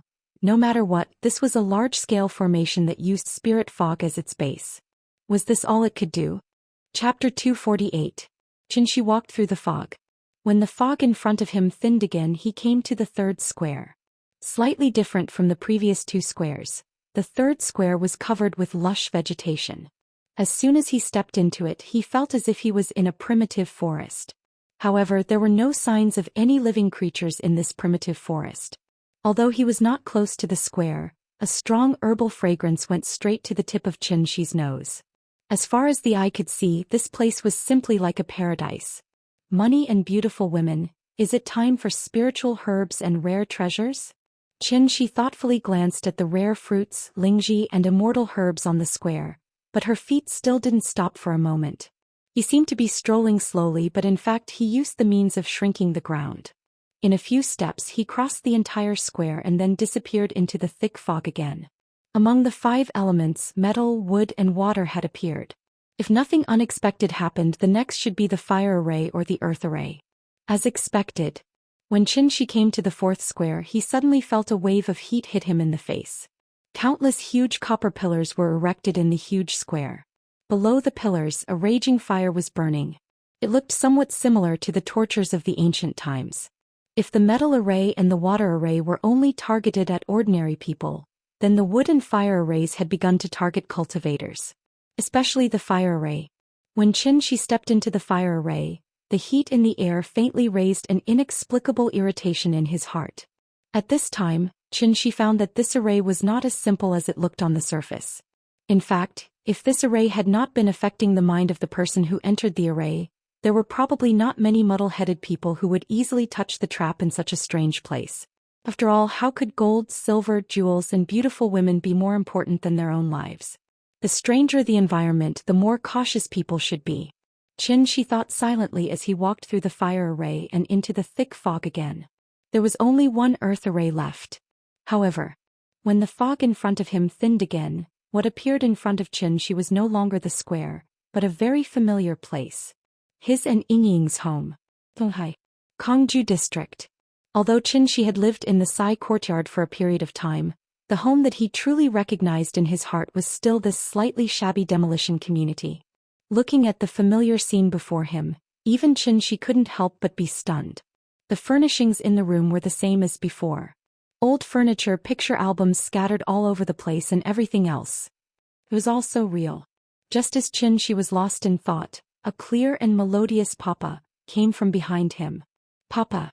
Xianxi looked back and saw Nian standing behind him. She was holding a picture book and seemed to want to hand it to him. "Papa, tell a story." Nian raised her small hand with great effort, as if she wanted to stuff the album into Xianxi's hands. Xianxi lowered his head and looked at Nian's cute smiling face and expectant eyes. At this moment he was strangely enraged. Because he was so angry it even caused the veins on his forehead to bulge. A dragon has a reverse scale and a wolf has a thorn. Kill if you look at it, kill if you touch it. This array dared to touch the softest part of his heart and tried to conjure a little girl to deceive him. Damn it. Kill, kill, kill. In a fit of rage, Xianxi slapped the picture book in Nian's hand. Then he let out a roar and said, "Sword, come." He hadn't been so angry in a long time. Daring to have ideas about Nian, kill without mercy. Xianxi suddenly stretched out his right hand and made a grabbing motion in the air. But that familiar feeling didn't appear. Because the sword didn't come. The sky-spilled divine sword didn't appear. Xianxi couldn't help but look at his right hand in surprise. Then he activated the spell and tried to use his true essence to condense the divine sword Dharma again. But at this moment a familiar voice suddenly sounded. What are you doing? Are you crazy? You're scaring her." With a shout, Qin Ruiying, who was wearing an apron, rushed out of the kitchen and hugged Nian in a panic. She comforted her in a low voice. Nian was obviously frightened by Xianxi's reaction. After Qin Ruiying hugged her, she suddenly pouted her little mouth and cried out loud. "What? Nian, don't cry. Mommy is here, don't cry, don't cry." Qin Ruiying squatted on the ground and hugged Nian tightly in her arms. While comforting the child, she raised her head and glared fiercely at Xianxi. Then she shouted angrily, "Are you crazy? Look clearly. He's Nian. She is your daughter." Qin Ruiying roared at Xianxi, then she seemed to think of something. She couldn't help muttering in a panic, "No, your illness is getting worse and worse. Nian, Dad is sick again. Let's go get the medicine for Dad." Hearing this, Nian seemed to be frightened. After looking back at Xianxi with red eyes, Nian sniffed and tried to stop crying. Looking at his wife and daughter in panic, Xianxia couldn't help but let out a low roar. Fuck. This array formation had actually affected his mind. Xianxia originally came in with the mentality of playing, but he didn't expect that even he would be lost in this array. Thinking of this, Xianxia couldn't help but show a dignified expression on his face. Then he suddenly put his palms together and made a gesture with a solemn expression. 49 Styles of Tianyu Spell Section. 10th Manifestation. Break Illusion. It specializes in breaking all illusions and illusions in the world. However, at this moment, Xianxia seemed to have completely lost his cultivation, and there was no trace of true spirit surging all over his body. He tried to use break illusion, but everything was still the same. And Qin Ruiying, after seeing Xianxia's behavior, seemed to be frightened by something. He picked up Nian then rushed into the bedroom. Looking at Qin Ruiying's frightened look, Xianxia's brows were frowning more and more. Break illusion failed. It seemed that his consciousness had been completely lost in this array. He thought that this was just a simple killing array, but he didn't expect it to be a composite array of killing, illusion, trapping, and disturbance. His current situation was somewhat similar to the state of his soul leaving his body. His physical body was still in place, but his consciousness was trapped in the illusion built by the array. Therefore, in this situation he couldn't be anxious and could only slowly think of a way to break the array. Illusion arrays could also kill people, and the principle was similar to the triple dream realm in the inception space, causing the consciousness of the person who entered the array to be trapped in the illusion and never be able to wake up. To break the illusion, it wasn't easy, but it was actually very simple. It was easy, but it was actually very difficult. This was because it had nothing to do with cultivation, it was all about one's willpower. Don't forget your original intention. These 4 words were the divine weapon to break all illusions in the world. Thinking of this, Xianxia immediately sat cross-legged, held his breath, and tried to find a way to wake himself up. And not long after he sat cross-legged. Chapter 249. Qin Ruiying took out a few pills and tried to stuff them into Xianxia's mouth. This was haloperidol, a very common antipsychotic drug. It was mainly used to fight hallucinations and delusions. It had a certain sedative effect, and at the same time it was also toxic. Xianxia sat cross-legged in the living room like a stone Buddha. No matter how Qin Ruiying tried to persuade him, he had no intention of opening his mouth. Nian was lying in the corridor outside the bedroom. She tilted her head and only revealed a pair of eyes. She silently looked at her parents in the living room. Perhaps it was because he had just cried, but the little guy's eyes were red, giving him a pitiful look. Nian and Yingying, these were the 2 most important people in Xianxia's life. At the same time, they were also Xianxia's weakness. In the Tianxian world, most cultivators were far more afraid of illusion arrays than killing arrays. Once one entered a killing array, there was only a slim chance of survival. Although illusion arrays did not kill people, they were more frightening than killing arrays. This was because illusion arrays could make people lose themselves and willingly sink into the beautiful illusion carefully woven by illusion arrays. Until the person's physical body died and their soul dissipated, there was no way to wake up. Zhuangzhou dreaming of a butterfly? Or a butterfly dreaming of Zhuangzhou? She, look at me, I'm Yingying. Be obedient, okay? Take the medicine obediently, okay? Look at Nian, you scared her. Don't be like this, okay? We were very worried about you. Qin Ruiying's slightly worried voice kept ringing in Xianxia's ears. But Xianxia sat on the ground motionlessly as if he did not hear anything. Seeing this, Qin Ruiying's face couldn't help but darken. Bean-sized tears suddenly gushed out from her eyes. Gee, life will always experience twists and turns.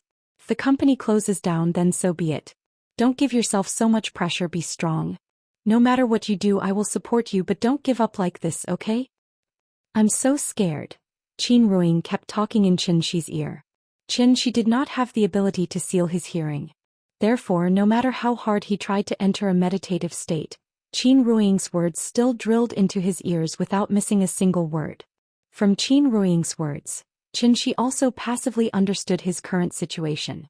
After he graduated from university, he started a family with Qin Ruiying. Later on, he had Nian. As the family expenses increased, he left the company to start his own business. Dreams were always beautiful. Because of his lack of experience, the company went bankrupt. Xianxia was also deeply affected by this and even suffered from depression. In the following days, Xianxia didn't work anymore. Instead, he stayed at home every day. His condition also became more and more serious. At first it was just insomnia. Later on he actually developed schizophrenia.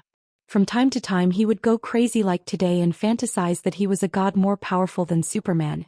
It was not the first time that Qin Ruoying saw Xianxia behave like this.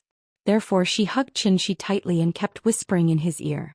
Xianxia was unwilling to open his mouth, so Qin Ruoying kept trying to open Xianxia's mouth and feed him the pill. There was no doubt that this kind of care came from the heart. However, Xianxia was completely unmoved. He was always looking for a way to wake himself up. Only people who experienced the horror of the illusion array knew. Every cultivator who came out of the illusion array alive was a person with a firm mind. If even he began to doubt himself, he would only sink deeper and deeper into the illusion. Once Xianxia showed a trace of wavering and began to think about whether everything in front of him was real or not, it actually meant that he had already fallen. Don't forget your original intention. Remember.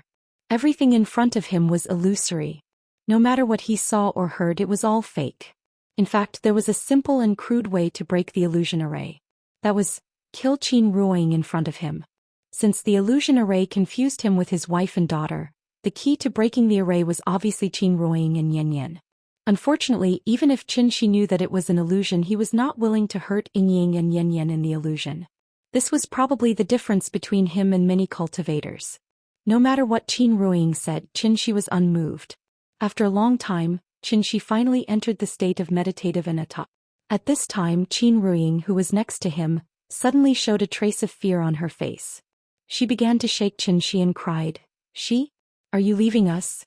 Don't go. Don't go, please. Papa, don't leave me behind. I don't want you to go. Yan also ran out of the bedroom. The mother and daughter squeezed next to him, crying and begging him to stay. At this moment, Xianxia was like a scumbag who abandoned his wife and daughter. He completely ignored his wife and daughter's cries. As his five senses became more and more blurred, Qin Ruoying and Yan's voices also became farther and farther away from him. The next moment, Xianxia suddenly opened his eyes and found that he was sitting cross-legged in an empty square. There was nothing above the square, even the small path was gone. There was a thick fog in all directions. The illusion array was finally broken. Xianxia sighed softly. With a grab, the heavenly derivation sword appeared in his hand. The familiar feeling came back again.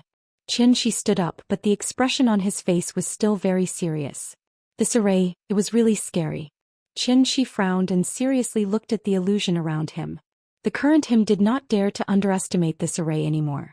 Just as Xianxia was observing his surroundings, a crisp sound of a slap suddenly rang out from behind him. Slap, slap, slap. No more, no less, just 3 slaps. Xianxia looked back. When he saw the face of the person, Xianxia was suddenly stunned. Because a person who absolutely could not appear here had now appeared in front of Xianxia. This was a woman. A woman described in the Luo Shen Fu, like a light cloud covering the moon, floating like the returning snow in the wind. Looking from afar like the sun rising in the morning. Looking closely like a lotus blooming out of the water. The woman was wearing a blue dress and her hair was tied up in a cloud bun, but she did not wear any makeup or jewelry. Her eyebrows were dark like the distant mountains in the fog. Her eyes were blurred like the warm spring river. That incomparably exquisite oval face was faintly tinged with pink, which was extremely alluring. Ying stood up as if she wanted to steal the bright light of heaven and earth. The woman walked out of the fog and walked towards Xianxia. Seeing this, Xianxia suddenly closed his eyes. When he opened his eyes again, the woman was even closer to him. When the woman was about 2 meters away from Xianxia, she finally stopped. At this moment, Xianxia called out her name with a complicated expression. Zijin. The person who came was Goddess Zijin. Chapter 250. Sky Yen Divine Sect. Yu Zijin. Someone who should not have appeared in front of Xianxia had suddenly appeared in front of him. Yu Zijin had a faint smile on her face. But if one looked closely, there seemed to be a hint of playfulness hidden in that smile. After sizing up Xianxia, Yu Zijin said softly, Xianxia, long time no see. Long time no see. Suddenly seeing an old acquaintance here made Xianxia a little confused. After replying dryly, Xianxia did not know what to say. After a long while, he then asked with a complicated expression, Zijin? Why are you here? Hearing this, Yu Zijin looked at him deeply, then asked, Why don't you make a guess? Xianxia did not reply immediately. Because his feelings were very complicated. Take a guess. These two words were what he used to say to Yu Zijin. Heavenly Spiral did not have as rich a cultural and entertainment life as Earth. So when he was free, Xianxia would hum a few pop songs for Yu Zijin. And every time Yu Zijin asked where he learned it from, Xianxia would always reply with the words take a guess. But, wasn't the teleportation array destroyed? How did Zijin come to Earth? Xianxia frowned as he tried to think of an answer. Yu Zijin was not in a hurry and just looked at him with a smile, as if she wanted him to come up with an answer himself. If he really had to make an analogy, Xianxia's current feelings were like when he was out shopping and suddenly saw a good friend who had died many years ago. That kind of feeling really made people feel a little complicated. If he had to use a word to describe the relationship between Xianxia and Yu Zijin, then the word beauty was naturally the most appropriate. Beauty. It was known as the fourth type of relationship, dissociating from family, friendship, and love. It was the highest level of interaction between friends of the opposite sex, and also the most dangerous stage. This type of relationship was more dangerous, and if one was not careful, they would cross the red line. The result was either a lifetime or a stranger. After hundreds of years together, it would be a lie to say that they had no feelings for each other. Fortunately, the obsession in Xianxia's heart did not disappear with the passage of time. Qin Ruing was the other half of his life that he was searching for. Therefore, even though Xianxia had lived in Heavenly Spiral for 500 years, when he found out that there was still hope for him to return, he resolutely chose to leave. He wanted to leave the world that didn't belong to him. From then on, they would never meet again, not knowing each other's strengths and weaknesses. Just like Shi Murong's poem, Farewell, described it, I quietly retired. Forgive me for not saying goodbye. And in the deepest corner, trying to hide you. He could hide it from anyone and for any period of time. It was an unreachable distance. Xianxia's heart was in a mess. He hadn't felt this way for a long time. He had always been very clear about Yu Zijin's feelings for him. So when he faced Yu Zijin, Xianxia's feelings were always a little complicated. He didn't do anything wrong, but he couldn't help but feel a sense of guilt. He felt as if he owed someone something. Xianxia was slightly dazed. Yu Zijin didn't disturb him. She just stood in front of him, silently sizing him up. Xianxia wanted to open her mouth a few times, but after seeing her familiar eyes, she couldn't help but swallow the greeting that was already on the tip of her tongue. That gaze was very similar to the past. Meeting Yu Zijin was too sudden, so much so that Xianxia's mind went blank. At this moment, it was as if he had returned to Heavenly Spiral in the middle of the night, standing in front of Goddess Zijin, who had once fought side by side with him. Xianxia was all too familiar with this scene. Midnight dream? Wait, something didn't seem right. Xianxia was suddenly stunned. Then he suddenly raised his eyebrows, and his confused eyes immediately became clear and sharp. This was an illusion. He didn't break the array. Instead, he fell into a deeper layer of illusion. This array had found the deepest crack in his heart, layer by layer. First, it was Qin Ruoying and Yan Yan who wanted to use his family to restrain him. When he thought that he had succeeded in breaking the formation and relaxed a little, he would then conjure up Yu Zijin and use that to destroy his psychological defenses. No wonder Yu Zijin's reaction was a little strange. That was because although the illusory formation had found the gap in his heart, it was unable to understand more. That was why Yu Zijin was like a wooden person, and could only passively receive the information from him and then respond to him with it. Scary, it was really scary. This array was really too strange. Could even dig out the deepest secret in his heart. Perhaps it was because she sensed Xianxia's strange behavior. At this moment, Yu Zijin suddenly laughed. Her face revealed a smile as pure as a young girl's. She asked mischievously, Why? You can't guess? Do you want me to tell you? I can tell you, but you have to beg me. If you beg me, I'll tell you. The current her was very similar to the past. However, Xianxia only looked at her expressionlessly. At this moment, his heart was as still as water. The next moment, Xianxia, however, raised the Tianyan sword in her hand and directly pierced her chest. Yu Zijin lowered her head and looked at the long sword in Xianxia's hand. She was in disbelief. In an instant, shock, pain, anger, and grief flashed across her face. Xianxia, why did you? Yu Zijin seemed to want to say something, but Xianxia calmly pressed the long sword in his hand forward. The long sword pierced through Yu Zijin's body. At this time, Xianxia took a step forward and whispered in her ear, Don't worry. With Zijin's talent, she should be at least at the insightful void stage now. Although you made me very angry, I still have to thank you. After all, you let me see her again, although it was only once. At this point, Xianxia suddenly withdrew the long sword in his hand. As a stream of blood splattered, Zijin's body slowly fell to the ground. As she fell, her figure became more and more blurry. Finally, she turned into crystal dust and disappeared in front of Xianxia. Everything returned to silence. A broken mirror suddenly appeared where Zijin had been standing. That was the array core. The mirror was broken. This array that could see through one's heart had finally been broken by Xianxia. However, although the array was broken, Xianxia did not look happy at all. He raised his head and looked at the fog that was still surging above his head. After a long time, Xianxia finally let out a deep breath. Looking back at the broken mirror, he murmured in a low voice, "It's too late. I'm sorry." This apology was not for the mirror in front of him, but for Goddess Zijin, who was far away in heavenly spiral. I'm sorry. Chapter 251. The illusion array was broken by Xianxia. Therefore, there was only a broken mirror left in this huge square. Xianxia looked around silently, but his expression was a bit more dignified. This place was too strange. The 5 elements of metal, wood, water, fire, and earth had all appeared. So what should I do next? There was no stone path in this square. It seemed that this was the end. Xianxia looked around and didn't find anything out of the ordinary. Only then did she set her eyes on the broken mirror on the ground. This mirror was not made of glass. Looking carefully, the material was somewhat similar to crystal. It seemed to be a pure and colorless transparent crystal.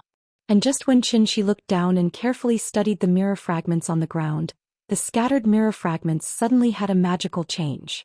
Like snow meeting the sun, countless small mirror fragments suddenly began to melt at a speed visible to the naked eye. Even if the snow melted, there had to be a process. But the scene in front of Xianxia was like pressing the fast-forward button when watching a video. The melting process became very short. In just a few seconds, the mirror fragments on the ground had turned into a pool of silver water. It looked a bit like tin, chromium, and other metals after melting. Seeing this, Xianxia immediately took a few steps back. And just as he stepped back, a strong light suddenly appeared in the pool of silver water. A light curtain suddenly rose from it and reached the sky. Array within an array? Looking at the changes in front of him, Xianxia couldn't help but frown. This 5 elements great array was strange enough on its own. Who would have thought that there would be another array within it? The pool of silver water in front of him. It was clearly the entrance to another array formation. After seeing the power of the earth array, Xianxia couldn't help but have a trace of vigilance in his heart. Who was the one who had set up such a marvelous large-scale formation? What was the purpose? With countless questions, Xianxia hesitated for a moment, but finally chose to step into the light curtain in front of him. Since he was already here, he might as well figure it out. After walking into the light curtain, Xianxia's line of sight was completely blocked by a strong light. However, the strong light disappeared quickly. And when the strong light faded, Xianxia found himself in a circular hall. This hall was very large. In terms of scale, it seemed to be larger than the bird's nest. The hall was spacious and grand. The closer to the center of the hall, the higher the dome. And in the center of the hall, there was a huge stone pillar supporting the dome. Because of this, the overall shape of the hall looked somewhat like an umbrella. Standing in the middle of the hall was like standing under a huge umbrella. Xianxia had just walked out of the light curtain and didn't have time to carefully examine the surrounding environment when a familiar voice rang in his ears. "Mr. Qin." Xianxia looked and saw He Tiangang and the others sitting in a corner of the hall. However, the number of people was much smaller. The 4 professors were still there, as were Li Taidan and Xue Shujian. However, there were only a few people left in the Grandmaster Guard sent by Wu Lian. After the remaining 10 or so people saw Xianxia appear, their faces immediately showed extremely excited expressions. "What are you guys doing?" Xianxia came in front of them and could not help but frown. Take He Tiangang, who had the highest martial cultivation, for example. He Tiangang did not look like a great grandmaster in the gang state. His beard was unkempt, his face was dirty, and his body was constantly emitting a foul smell.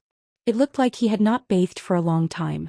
His current appearance was somewhat similar to a homeless person on the street.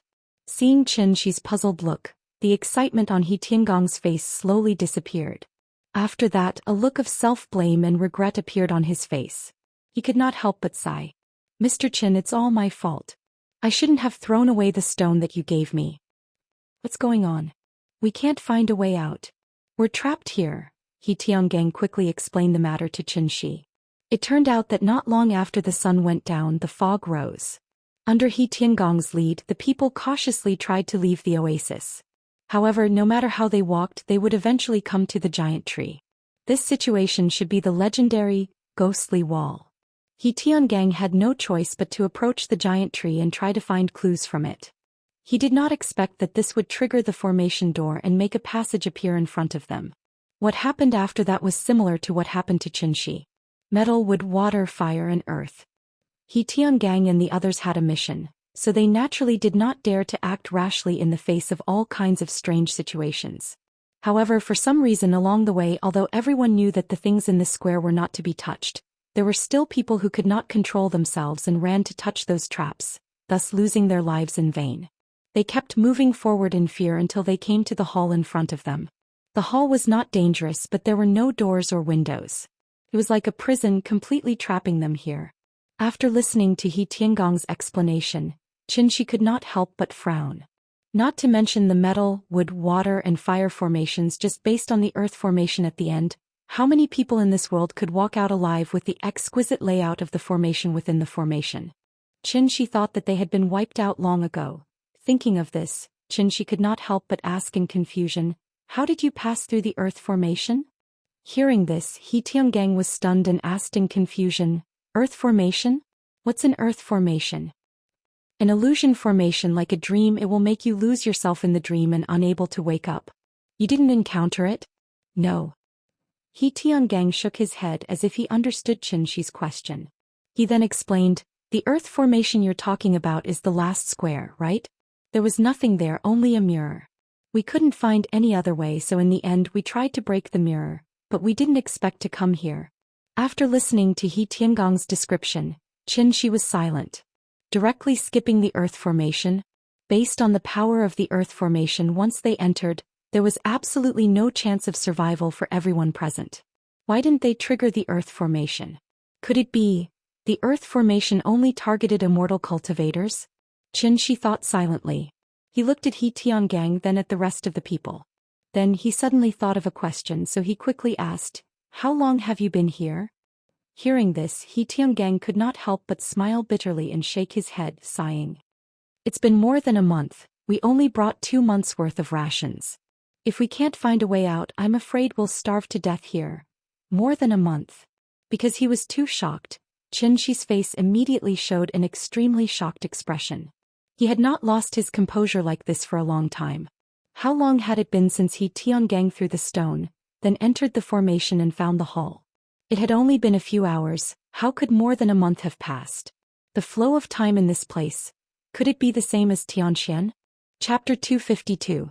A year on Earth was equivalent to 100 years on Heavenly Spiral. How long had it been since He Tiangang and the others entered the formation? How could more than a month have passed? Although he was very confused, Qin Shi quickly regained his composure. They didn't notice anything unusual. After all, when it came to time, it was obviously not a problem that ordinary cultivators could solve. Perhaps only the legendary immortal emperors would be able to see through the true meaning behind it. If that was the case, then this palace, could it be that this was an excellent place for cultivation?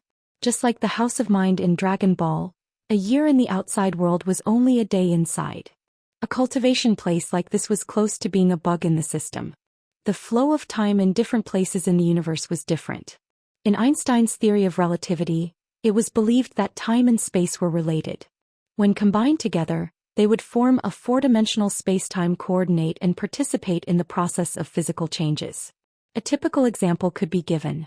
For example, the greater the mass of an object, the slower the time around it would become. This was demonstrated very directly in Interstellar. Because it was close to a black hole, the male and female protagonists stayed on a planet full of water for a few hours. However, the crew members on the spaceship had already stayed on the spaceship for 23 years. When the male and female protagonists returned to the spaceship and met the crew members again, The crew members had already become white-haired old men. The reason why the flow of time on Heavenly Spiral was different from that of Earth was obviously because the mass of Heavenly Spiral was much greater than that of Earth. However, this palace was on Earth.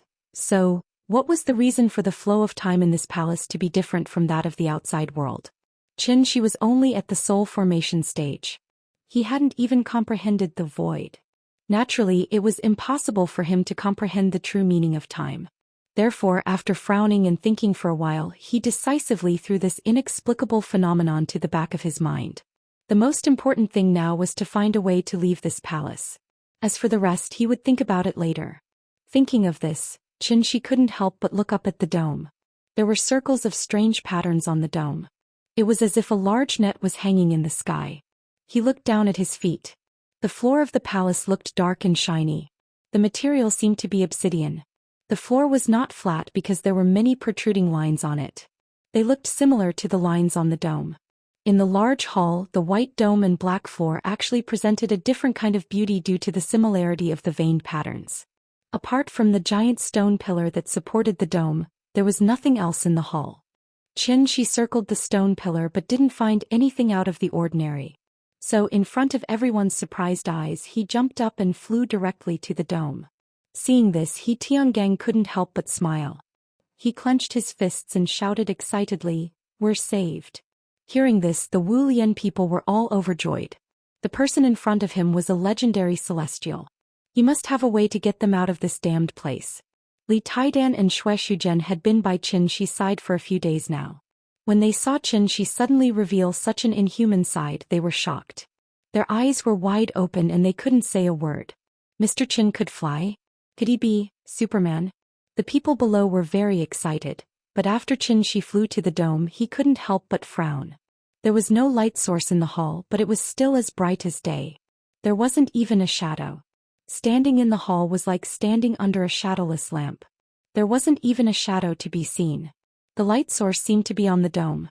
Xianxia took a closer look and found that the material of the dome was somewhat like stone, but it had a faint metallic luster. It looked similar to the stone tablet at the entrance that was engraved with the words warding off evil and sealing demons. Xianxia reached out his right hand and was about to touch the dome. However, the moment his palm touched the dome, the originally solemn hall suddenly shook violently. Xianxia was shocked and quickly retreated a few meters. Then he realized that the movement was coming from the stone pillar that supported the dome. The stone pillar kept shaking and a strong force seemed to be breaking out of it. Seeing this, Xianxia immediately shouted to the people below, "Be careful." Just as he finished speaking, like a fragmented grenade exploding in the hall, the giant stone pillar that supported the dome suddenly broke apart and turned into countless pieces that shot out in all directions. Xianxia's figure suddenly disappeared in the air. When he reappeared, he was already in front of He Tiangang and the others. He held the sword with both hands and placed the Tianyan sword in front of his chest. A light shield suddenly rose and protected He Tiangang and the others. The giant stone pillar was at least 10 meters in diameter. Now that it suddenly exploded, thousands of pieces shot out in all directions in the hall, and there was a continuous crackling sound. If Xianxia wasn't here, He Tiangang and the others would have been turned into a sieve by the flying pieces of stone, and there wouldn't even be a corpse left. The explosion soon subsided, and the pieces of the stone pillar were spread all over the floor. After Xianxia removed the light shield, He Tiangang and the others carefully began to look around. The explosion just now was very fierce, but there wasn't even a scratch on the walls of the hall. From this, it could be seen how sturdy the hall was. The giant stone pillar that supported the dome turned into rubble, and at this moment, a pillar of light suddenly shot down from the dome. The pillar of light replaced the original stone pillar. Seeing this, Xianxia suddenly stabbed the Tianyan sword into the ground. A light shield rose again, enveloping He Tiangang and the others. "All of you stay here, don't move." After instructing everyone, Xianxia walked out of the light shield. Like sunlight peeking through the gaps in the clouds, the pillar of light was golden, and it faintly emitted a strong pressure. The pillar of light grew brighter and brighter. Everyone quickly averted their gazes. There was no way they could open their eyes in such a strong light. At this moment, Xianxia sharply noticed that a black shadow had appeared in the strong light. Roar! Following an earth-shattering roar, a snake-like thing suddenly pounced out of the pillar of light, heading straight for Xianxia. Seeing this, Xianxia immediately grasped the air, and a new celestial sword Dharma appeared in his hand. As soon as the celestial sword Dharma was formed, Xianxia held the long sword in his hand and directly slashed at the black shadow. A sword hidden in the air. The green sword radiance suddenly burst out. Like a long river hanging upside down, it swept up surging true core energy and rushed into the sky, straight into the clouds. Roar! The black shadow let out a loud roar and then collided with the sword radiance. Invisible energy waves exploded from the center of the collision, and instantly set off a strong wind storm in the hall. At this moment, Xianxia saw the black shadow clearly. It was actually a dragon. It wasn't a winged four-legged lizard in Western myths and legends, but a divine dragon that represented Wuxia's spiritual culture. A creature that only existed in myths and legends had now appeared in front of Xianxia's eyes. Chapter 253. Area Wings said, "The dragon is the head of the scaled insect. It has 9 shapes. The head is like a camel, the horns are like a deer, the eyes are like a rabbit, the ears are like a cow, the neck is like a snake, the belly is like a snake, the scales are like a carp, the claws are like an eagle, the palms are like a tiger. There are 81 scales on its back and it has the number of 99 suns. Its voice is like a copper plate, there is a beard beside its mouth, a pearl under its chin and a reverse scale under its throat. There is a mountain on its head, also known as the ruler of wood. The dragon cannot fly without a ruler of wood. It can form clouds with its breath and it can change into water and fire. But what is strange is that the appearance of this dragon is still somewhat different from the legendary 5-clawed golden dragon. The 5-clawed golden dragon is obviously golden, but the dragon in front of Xianxia is dark green. Or, this is an azure dragon? This azure dragon's body is about 30 meters long, and it seems to be bigger than the giant python in the Berserk Python disaster. It arches its body and floats in the air, and the dark green scales are at least the size of a palm.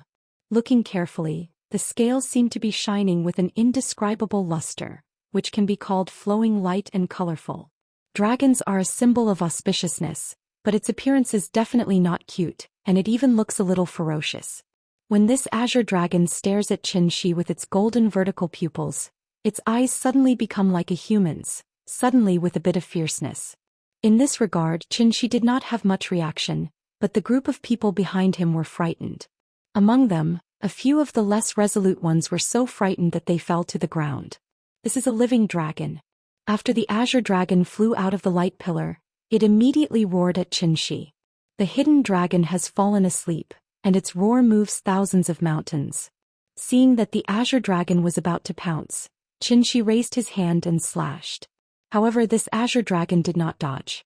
When the sword hit its body, it was immediately like a water arrow hitting its body, and was immediately scattered by the dragon's scales. The azure dragon did not seem to expect that this little bug would dare to provoke its majesty, so it immediately roared. Following that, it danced in the air and pounced on Xianxia, who was on the ground. It waved its gigantic body and slammed down like a giant wave. Seeing this, Xianxia couldn't help but frown. Could it be, was he going to slay a dragon today? Seeing this azure dragon charging over menacingly, Xianxia naturally could not sit still and wait for death. No matter what it was, he would beat it into submission first. Thus, Xianxia immediately held the Tianyan sword in front of his chest. The tip of the sword suddenly shone brightly, releasing a burst of golden light. It was as bright as the sun, instantly illuminating the entire palace. Condense the will as the spirit and the spirit as the sword. The 8 extremities boundless expanse was the so-called Earth Sword. 49 Forms of Heavenly Divination Sword Technique Chapter. He Tiangang and the others hid behind the shield that Xianxia had set up for them. When they saw what was happening in front of them, they couldn't help but cry out in alarm. After Xianxia slashed out with his sword, a burst of golden light shone brightly. The blinding light made it impossible for them to look directly at it, so they could only cover their eyes in pain. There was no word that could describe the sharpness of this sword. It was as if it could split the heavens and earth in half. Xianxia stood proudly with his sword in hand. The azure dragon's figure was no longer in his eyes, only a golden sword light that pierced through the heavens and earth. Then the blue wave and the golden light collided violently. Roar! Following the azure dragon's roar, the entire palace began to shake violently. The stone pillars that were scattered all over the ground were now completely turned into fine powder under the impact of wave after wave of force. They were reduced to dust that could not even be seen by the naked eye. One move of the human sword was enough to wipe out a mountain, not to mention that Xianxia had just used the earth sword. But strangely, in the face of such a powerful impact, although the palace was shaking violently, the surrounding walls were not damaged at all. Not even a small crack appeared. When the golden light dissipated, other than the huge stone pillar that supported the dome, only a thick layer of dust was left on the obsidian floor. Everything seemed to be as good as new. As for the azure dragon, it was actually not affected at all. The azure dragon's speed was very fast. As soon as Xianxia slashed out with the earth sword, it had already arrived in front of Xianxia. Xianxia didn't even have time to slash out a second time before the azure dragon bared its fangs and claws and bit towards Xianxia. Seeing this, Xianxi's body suddenly glowed with golden light. He used his true qi to form a shield and prepared to take the azure dragon's attack head-on. But at this time the azure dragon's figure directly passed through his body. Passed through, Xianxia was stunned. Because at this time he realized that the azure dragon was not real. It was just an illusion. No, it's wrong to call it an illusion because it clearly received his attack just now. Xianxia raised his eyebrows and was about to turn around and slash again. But at this time, the azure dragon had already passed through the shield he set up for He Tiangang and crashed into He Tiangong's body. Although He Tiangang was a great master in the Alchemy state, but to be honest, the Alchemy state was only equivalent to a cultivator in the qi refining stage. A battle of this level was obviously beyond He Tiangong's understanding. Therefore He Tiangong's mind was blank. He didn't even have time to react. He could only watch as the 30-meter-long azure dragon drilled into his body. Yes, the azure dragon drilled into his body. The azure dragon's speed was very fast. In the blink of an eye, it had completely entered He Tiangong's body. Because this scene was so shocking, He Tiangang couldn't come back to his senses at all. Until the azure dragon's figure disappeared from the hall and completely entered his body, He Tiangang still had a blank expression on his face. He Tiangang raised his hand and wanted to touch his chest. But at this time a painful expression suddenly flashed across his face, and then he suddenly closed his eyes. Soon He Tiangang opened his eyes again. But when he opened his eyes again, He Tiangong's eyes had turned into a pair of golden vertical pupils. They looked like the eyes of the azure dragon just now. At first glance, it was obvious that they were not eyes that a normal human could have. How dare you, evil creature! Seeing this scene, Xianxia couldn't help but fly into a rage. As he finally understood, he had been fooled. No wonder the stone tablet at the entrance of the formation was engraved with the words, "Seal evil and repel demons." Could it be that the formation was suppressing this azure dragon? But this azure dragon was clearly just a remnant soul. It was only because his divine soul was damaged that Xianxia didn't notice the abnormality at first. Looking at He Tiangong's current appearance, it was obvious that this azure dragon had taken over his body. Seeing this, Xianxia immediately let go of the long sword, and then suddenly clasped his hands in front of his chest. Since this azure dragon was just a remnant soul, he would destroy its divine soul today. 49 Styles of Heavenly Divination Spell Section. Chapter 254. Possession. When Xianxia saw what was happening to He Tiangang, he immediately flew into a rage. After letting out an angry grunt, Xianxia suddenly clasped his hands together in front of his chest. Then he slowly pulled his palms apart. A golden light suddenly appeared between Xianxia's palms. As he slowly pulled his palms apart, the golden light became brighter and brighter. In the end, it was as if Xianxia was holding the sun in his hands. The dazzling light that seeped through the gaps between his fingers was so blinding that it was impossible to look at it directly. The golden light in Xianxia's hands grew even brighter. But in the eyes of the Wulian people. But they didn't see anything. This was because Evil Vanquisher was an attack on the soul. They were not immortal cultivators, so they naturally could not sense the fluctuations in the surrounding spiritual energy. However, although the others could not see it, the azure dragon in front of them clearly knew what was good for it. He Tiangang could be considered to have 8 lifetimes of bad luck. This azure dragon had probably been suppressed for too long, so as soon as it was released, it wanted to find a body to possess. It was not that the azure dragon was not interested in Xianxia, but the strength that Xianxia displayed just now was too strong. The Azure Dragon did not have absolute confidence, so it could only settle for the next best thing. Among everyone present apart from Qin Shi, He Tiangong's cultivation level was the highest. Naturally, he became the Azure Dragon's first target for possession. Because the difference in cultivation level between the two was too great, the Azure Dragon immediately seized control of He Tiangong's body as soon as it entered. After He Tiangong's body was possessed, his eyeballs immediately underwent a huge change. The pair of golden vertical pupils that originally belonged to the Azure Dragon appeared in He Tiangong's eye sockets, giving off a very strange feeling. Upon closer inspection, this pair of eyes that did not belong to a human seemed to faintly shine with an indescribable cold light. At this moment, Qin Shi suddenly flipped his palm and pushed forward. The white sun flame immediately released a boundless pressure. It was like a spear filled with killing intent, and it instantly blasted towards He Tiangang. Seeing this, He Tiangong's eyes couldn't help but tremble. The vertical pupils in his eye sockets strangely shrank, completely turning into fine lines. But then his pupils suddenly widened, and there were two balls of red flames that kept pulsating in them. Then He Tiangang opened his mouth and let out a roar at Qin Shi that did not sound like a human at all. Roar. Following the roar, the two flames suddenly turned into two crimson dragons. A mighty fire tornado suddenly gushed out from He Tiangong's eyes, sweeping towards Qin Shi. The golden light and the crimson flame collided violently. In an instant, like a cannonball hitting an armory, a shocking explosion occurred in the hall. The air seemed to be ignited by the raging flames, and the raging flames filled the entire space. However, this was a battle on the level of the spirit, so to outsiders, it was as if nothing had happened. Qin Shi's spirit was damaged and could not directly use divine telekinesis to fight. But after such a long time of accumulation, his cultivation had mostly recovered, so the power of Evil Vanquisher was naturally far greater than before. However, what Qin Shi did not expect was that his Evil Vanquisher, which he had used all his strength to unleash, was still blocked by the flames spewing out from He Tiangong's eyes. It was obvious how strong the remnant soul of this Azure Dragon was.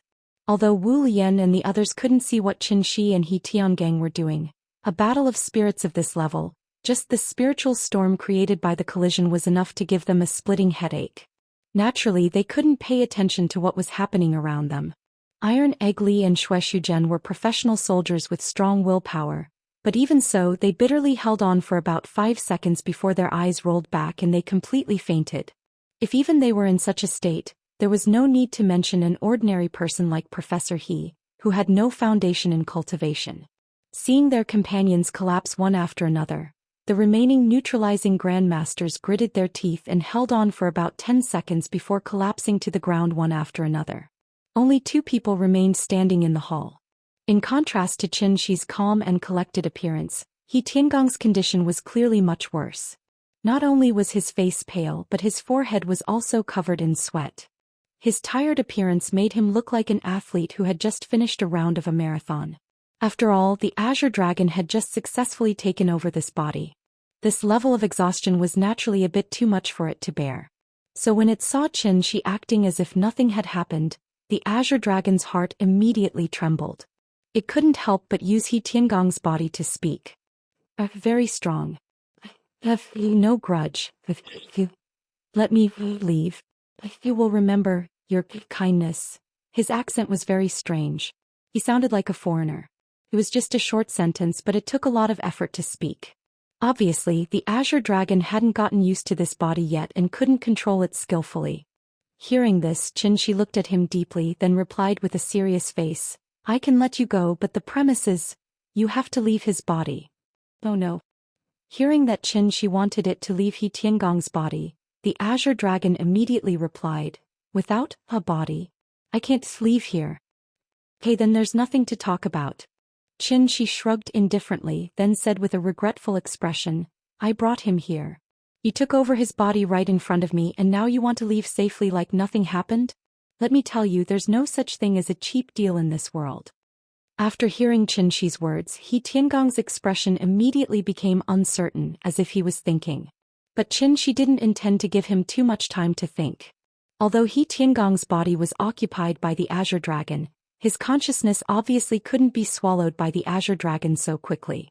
So as long as the Azure Dragon's remnant soul was driven out of He Tiangong's body, then He Tiangang could still be saved. If time dragged on and the Azure Dragon completely merged with this body, even a golden immortal couldn't do anything. Seeing that the Azure Dragon still didn't answer, Qianxia decisively spread out his hands, and two dazzling lights lit up in his palms again. Since Evil Punisher couldn't destroy it, then he could try another move. Anyway, he had plenty of tricks up his sleeves. Seeing that Qianxia seemed to want to fight again, the Azure Dragon immediately cowered, so it quickly said, "Wait. I have an idea." Hearing this, Qianxia immediately retracted his hands and asked, "What idea?" "You help me open the channel. After the channel is open, you come out from his body. Then you cover me and leave." Qianxia pondered for a moment, so he readily agreed to the Azure Dragon's request. There was no exit in this hall and the four walls were incomparably hard. Presumably only the Azure Dragon knew how to get out. Since that was the case, there was no harm in cooperating. He helped the Azure Dragon escape, and the Azure Dragon left He Tiangong's body. Chapter 255. The man and the dragon quickly reached a consensus. After that, Qianxia learned the way to leave the hall from He Tiangang. The hall was like a sealed jar and the only way out was above the dome. In the center of the dome where the light beam came from, there was a crystal-like thing. As long as Qianxia flew up and took the crystal, they could leave this place. It sounded very simple, so Qianxia flew directly to the dome according to what the Azure Dragon said, and found a crystal in the center of the dome. It was a hexagonal rhombus-shaped crystal, and its size was about the same as the crystal trophy used in award ceremonies. Qianxia tried to dig at the crystal with his hand, but to his surprise the crystal was easily removed. The moment Qianxia removed the crystal, it was as if there was a huge earthquake outside, causing the entire hall to shake violently. Qianxia looked down and found that several cracks suddenly appeared on the walls around the hall. It was not right to call them cracks because these cracks were very neat, as if they could have been separated. Under Qianxia's slightly surprised gaze, the hall bloomed like a lotus in summer. The ground turned into a lotus pod, the walls turned into petals and bloomed in front of Qianxia. The arc-shaped walls fell out one by one at a very fast speed, but they did not make any sound when they fell. The wind and snow that filled the sky suddenly came. Qianxia looked up and found that he was now in an observatory, and the spirit fog that covered the sky and the moon had disappeared. Everything happened very quickly. The moment the cracks appeared on the walls of the hall, He Tiangang suddenly showed a look of ecstasy. Almost without any hesitation, just as the wall cracked to reveal a gap big enough for an adult to leave, the Azure Dragon controlled He Tiangong's body and jumped out of the hall. Run. As for the agreement between it and Qianxia, it was originally the Azure Dragon's stalling tactic. In fact, the Azure Dragon had never thought of leaving He Tiangong's body. After all, the heaven-defying act of seizing another's body was not without restrictions. This time, in order to seize He Tiangong's body, the Azure Dragon had already paid a great price. Therefore, Qianxia wanted it to obediently leave He Tiangong's body and look for a new body to seize. In the Azure Dragon's eyes, this was simply wishful thinking. With only a strand of remnant soul left, it could be said to be a rootless duckweed. Now that it had finally found a place to stay, the Azure Dragon naturally would not give up so easily. Although this body was still too weak at the moment, as long as it was given enough time, the Azure Dragon was confident that it could transform it into its original body. The little abacus in Azure Dragon's heart rang loudly, but it missed the most important point. That was, it did not have a correct understanding of Qianxia's cultivation.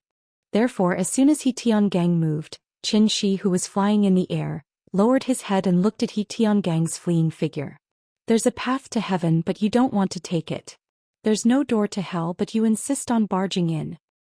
Since you're going back on your word, don't blame me for being merciless. Qianxia spread out his hands and the vital essence in his body surged. Immediately, 2 balls of light appeared in his palms. Then Qianxia held the 2 balls of light and quickly gestured in front of his chest. Suddenly he slammed his palms toward He Tiangang's back. 49 Forms of Heavenly Divination Soul Dao Chapter. Tai Suppression 3 Cheese as 1, Soul Catcher. Soul Catcher was slightly different from Evil Vanquisher, because Soul Catcher was a pure spiritual attack. Qianxia's spiritual injury was very serious, so the moment he forcefully used Soul Catcher, his face flushed red. This move could be said to hurt the enemy 1,000 times, but hurt himself 800 times. However, the Azure Dragon had gone back on its word first, so today Xianxia was determined to destroy its soul. No matter what kind of position it had in Chinese culture, in short, today, the proud dragon has no regrets.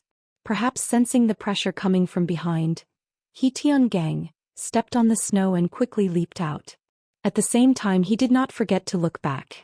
When he saw the golden light in Xianxi's hands, He Tiangang suddenly stopped. Then he turned toward Xianxia and let out a resounding dragon roar. Roar. The roar of a tiger and the roar of a dragon was mighty and continuous. The Azure Dragon probably knew that today's matter could not be settled peacefully. Therefore, after this deep roar sounded from afar, the shadow of an Azure Dragon suddenly appeared behind He Tiangang. The hidden dragon sleeps, and its roar shakes thousands of mountains. The shadow of the Azure Dragon coiled in the air. At the same time that Xianxia slammed his palms, the shadow of the Azure Dragon soared into the air with a monstrous force. Like a giant python pouncing on its prey, it opened its bloody mouth and rushed toward Xianxia. At this moment, Xianxia seemed to see the shadow of great-granduncle in it. It was a very familiar scene, but Xianxia did not have time to think about it. Thus, the soul catcher had been released. Like a descendant shooting down the sun, 2 light arrows shot out from Xianxi's hands, directly toward the shadow of the Azure Dragon that was pouncing toward him. And at the moment when the light arrows and the shadow of the Azure Dragon collided in the air, the whole scene between heaven and earth seemed to be frozen. Snow fluttered in the snowy mountains. Under the sparse moonlight, the wind and snow filled the sky. The light arrows shot in from the dragon's head. After a flash, they pierced through the entire shadow of the Azure Dragon and directly entered He Tiangang's body. The resounding dragon roar sounded again, but this time it did not come from He Tiangang's mouth. Instead, it came from the shadow of the Azure Dragon. As if it had suffered a huge injury, the shadow of the Azure Dragon trembled violently. Then it curled up into a circle in the air, raised its head and roared angrily toward the sky. Formless sound waves continuously sounded from the mouth of the Azure Dragon. Circle after circle they spread in all directions. At the same time, He Tiangang, who was on the ground, stared with his slightly ferocious golden vertical pupils. There was a trace of disbelief on his face. However, the surprise on his face did not last long. After a few breaths of time, He Tiangang suddenly closed his eyes under the expressionless gaze of Xianxia, and then fell into the thick snow. At this time, the shadow of the Azure Dragon in the air, like a group of disturbed fireflies, suddenly turned into specks of starlight and disappeared in the wind and snow. The soul was destroyed. This Azure Dragon that only existed in myths and legends was mercilessly obliterated by Xianxia. Everything returned to silence. Only the sound of the wind was left between heaven and earth. After looking at the diamond-shaped crystal in his hand thoughtfully, Xianxia looked down at the hall below. Chapter 256. Xianxia flew in the air and looked down at the scenery below. The thick spirit fog had dissipated, so his field of vision was wide open. After carefully observing his surroundings, Xianxia found that he was now on a snowy mountain not far from the Xiala mountain pass. In other words, although the formation entrance was in the oasis, the formation core was the unknown snowy mountain next to it. The walls around the hall were not closed like an open-air camp. The dark ground was in stark contrast to the surrounding white snow. The wind and snow were too strong, and the temperature was at least -60°C. Therefore, in just a few minutes, Wu Lian and the others lying on the ground were covered with a thin layer of snow. Xianxia estimated that they would not wake up for a while, so he moved the survivors to the temporary laboratory in the oasis. After settling the group of people, Xianxia flew back to the spacious hall and began to carefully study the rhombus-shaped crystal in his hand. This rhombus-shaped crystal was transparent, and a faint purple mist constantly rose in the middle. Xianxia held his breath and silently felt the cold feeling coming from the crystal. But after studying it for a while, he still could not detect any signs of energy fluctuations from it. It was as if it was just an ordinary piece of natural crystal. But that was obviously impossible. If the hall was the cage that imprisoned the Azure Dragon, then this crystal was obviously the key. It was just that Xianxia did not know how to use this key. The flow of time in the hall was different from the outside world, so this kind of cultivation place was undoubtedly very attractive to the current Xianxia. If he had the key to the hall, Then he could come here to cultivate when he had nothing to do. A cultivation place comparable to Zhou Xian. How could Xianxia not be tempted? Thinking of this, Xianxia could not help but show a trace of annoyance on his face. If he had known, he would not have hit so hard. The azure dragon didn't keep its word. Xianxia was worried that He Tiangong's soul would be devoured by the azure dragon if it dragged on, so he decisively killed him. Now that he thought about it, it was quite a pity. The main hall was obviously a cage used to suppress the azure dragon. Although they did not know how long it had been imprisoned here, judging from the azure dragon's behavior just now, it clearly had a certain degree of understanding of this main hall. However, it was too late to say anything now. He had already killed the azure dragon, so Xianxia could only slowly explore the secrets of the hall. After pondering for a while, Xianxia began pouring his true essence into the crystal. When the true essence flowed into the crystal, the dense purple qi in the crystal began to surge. There's hope. Seeing this, Xianxia couldn't help but raise his eyebrows. He began to madly pour his qi into the crystal. The surging true essence continued to flow into the crystal, and the dense purple qi inside immediately began to revolve. As the dense purple gas spun faster and faster, a faint purple vortex gradually formed in the crystal like a glass of water being shaken. After that, Xianxia held the crystal and looked at the main hall expectantly. However, he waited for a while, but there was no movement in the main hall. Is it scrapped? Xianxia frowned and muttered to himself. Only then did he fly into the main hall and look at the surroundings with some regret. Before the main hall was unsealed, it was like a flower bud that had not bloomed.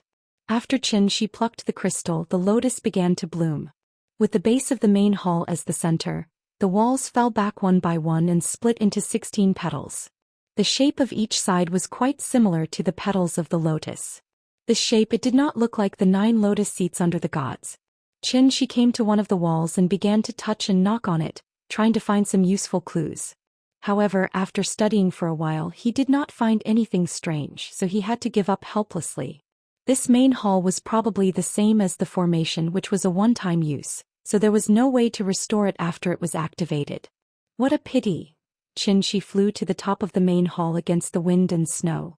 After reluctantly looking back at the black lotus blooming on the top of the snow mountain, he was about to leave with some regret. However, at the moment he turned around, Xianxia suddenly remembered a sentence that the azure dragon once said. Without a body, I can't leave here. Without a body, there was no way to leave here. Once this place was opened, the wind would blow on all sides. How could he not get out? Thinking of this, Xianxia could not help but raise his eyebrows. He immediately turned around and flew into the main hall. Then he sat cross-legged on the obsidian floor. After setting up a defensive formation, he began to try to let his soul out of his body. Soul out of the body. For Xianxia, whose soul had been damaged, this was actually a very dangerous thing to do. If he was not careful, his soul might be destroyed, leaving only an empty shell without a soul. It was difficult for Xianxia to even use his divine sense, let alone his soul out of his body. Therefore, just as he was about to leave his body, he immediately suffered a backlash. His face could not help but turn pale.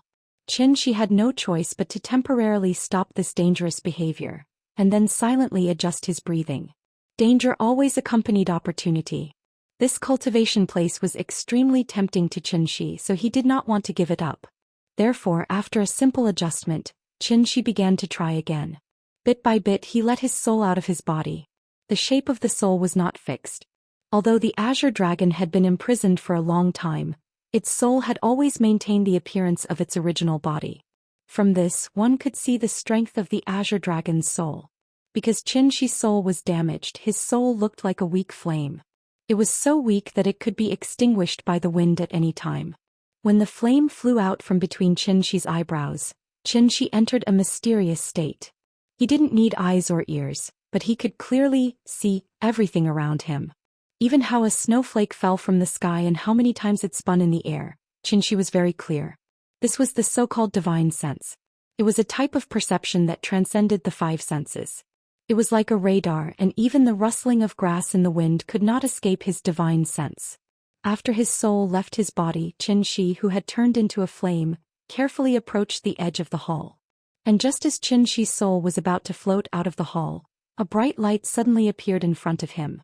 Sure enough, Although the hall was still in the shape of a lotus platform, when Xianxi's soul approached the edge of the lotus platform, circles of strange light patterns immediately appeared around him. Looking carefully, the light patterns were exactly the same as the patterns carved on the dome. Looking at the ground, the protruding lines on the obsidian floor were also strangely glowing at this moment. In an instant, the sky and the ground were full of light patterns. Like two large nets, Xianxia was firmly trapped in the center of the hall. Inescapable net. Chapter 257. Looking at the strange light patterns that covered the sky in front of him, Xianxia was not surprised but happy. Through the perception of his divine sense, he had already keenly noticed that the diamond-shaped crystal in his hand had a new change. The dense purple gas in the middle of the crystal was originally in the shape of a whirlpool, but when Xianxi's divine sense floated to the edge of the hall, the whirlpool immediately turned into the shape of a lotus, and the shape looked somewhat similar to the current appearance of the hall. Seeing this, Xianxia immediately returned his divine sense to his body, ending this dangerous action. After his divine sense returned to his body, Xianxia was still sitting cross-legged on the ground. After silently adjusting for a while, he finally opened his eyes. Forcing his divine sense to leave his body was still too much for the current Xianxia. Therefore, after just a few minutes, his face became very pale, and he looked like a patient who had just recovered from a serious illness. However, although his face was ugly, Xianxia could not help but smile. Because he discovered a secret, and that was, this seemingly ordinary crystal was actually the legendary soul crystal. The so-called soul crystal was actually a strange crystal that could host the divine sense. This kind of crystal was also very rare in the Tianyuan world. The soul crystal was very precious. On one hand, it was extremely rare, and on the other hand, it was a necessary material to refine divine sense attack-type magic treasures. In addition to being able to refine magic treasures, the soul crystal, as a kind of spiritual treasure, had the effect of warming and nourishing the divine sense.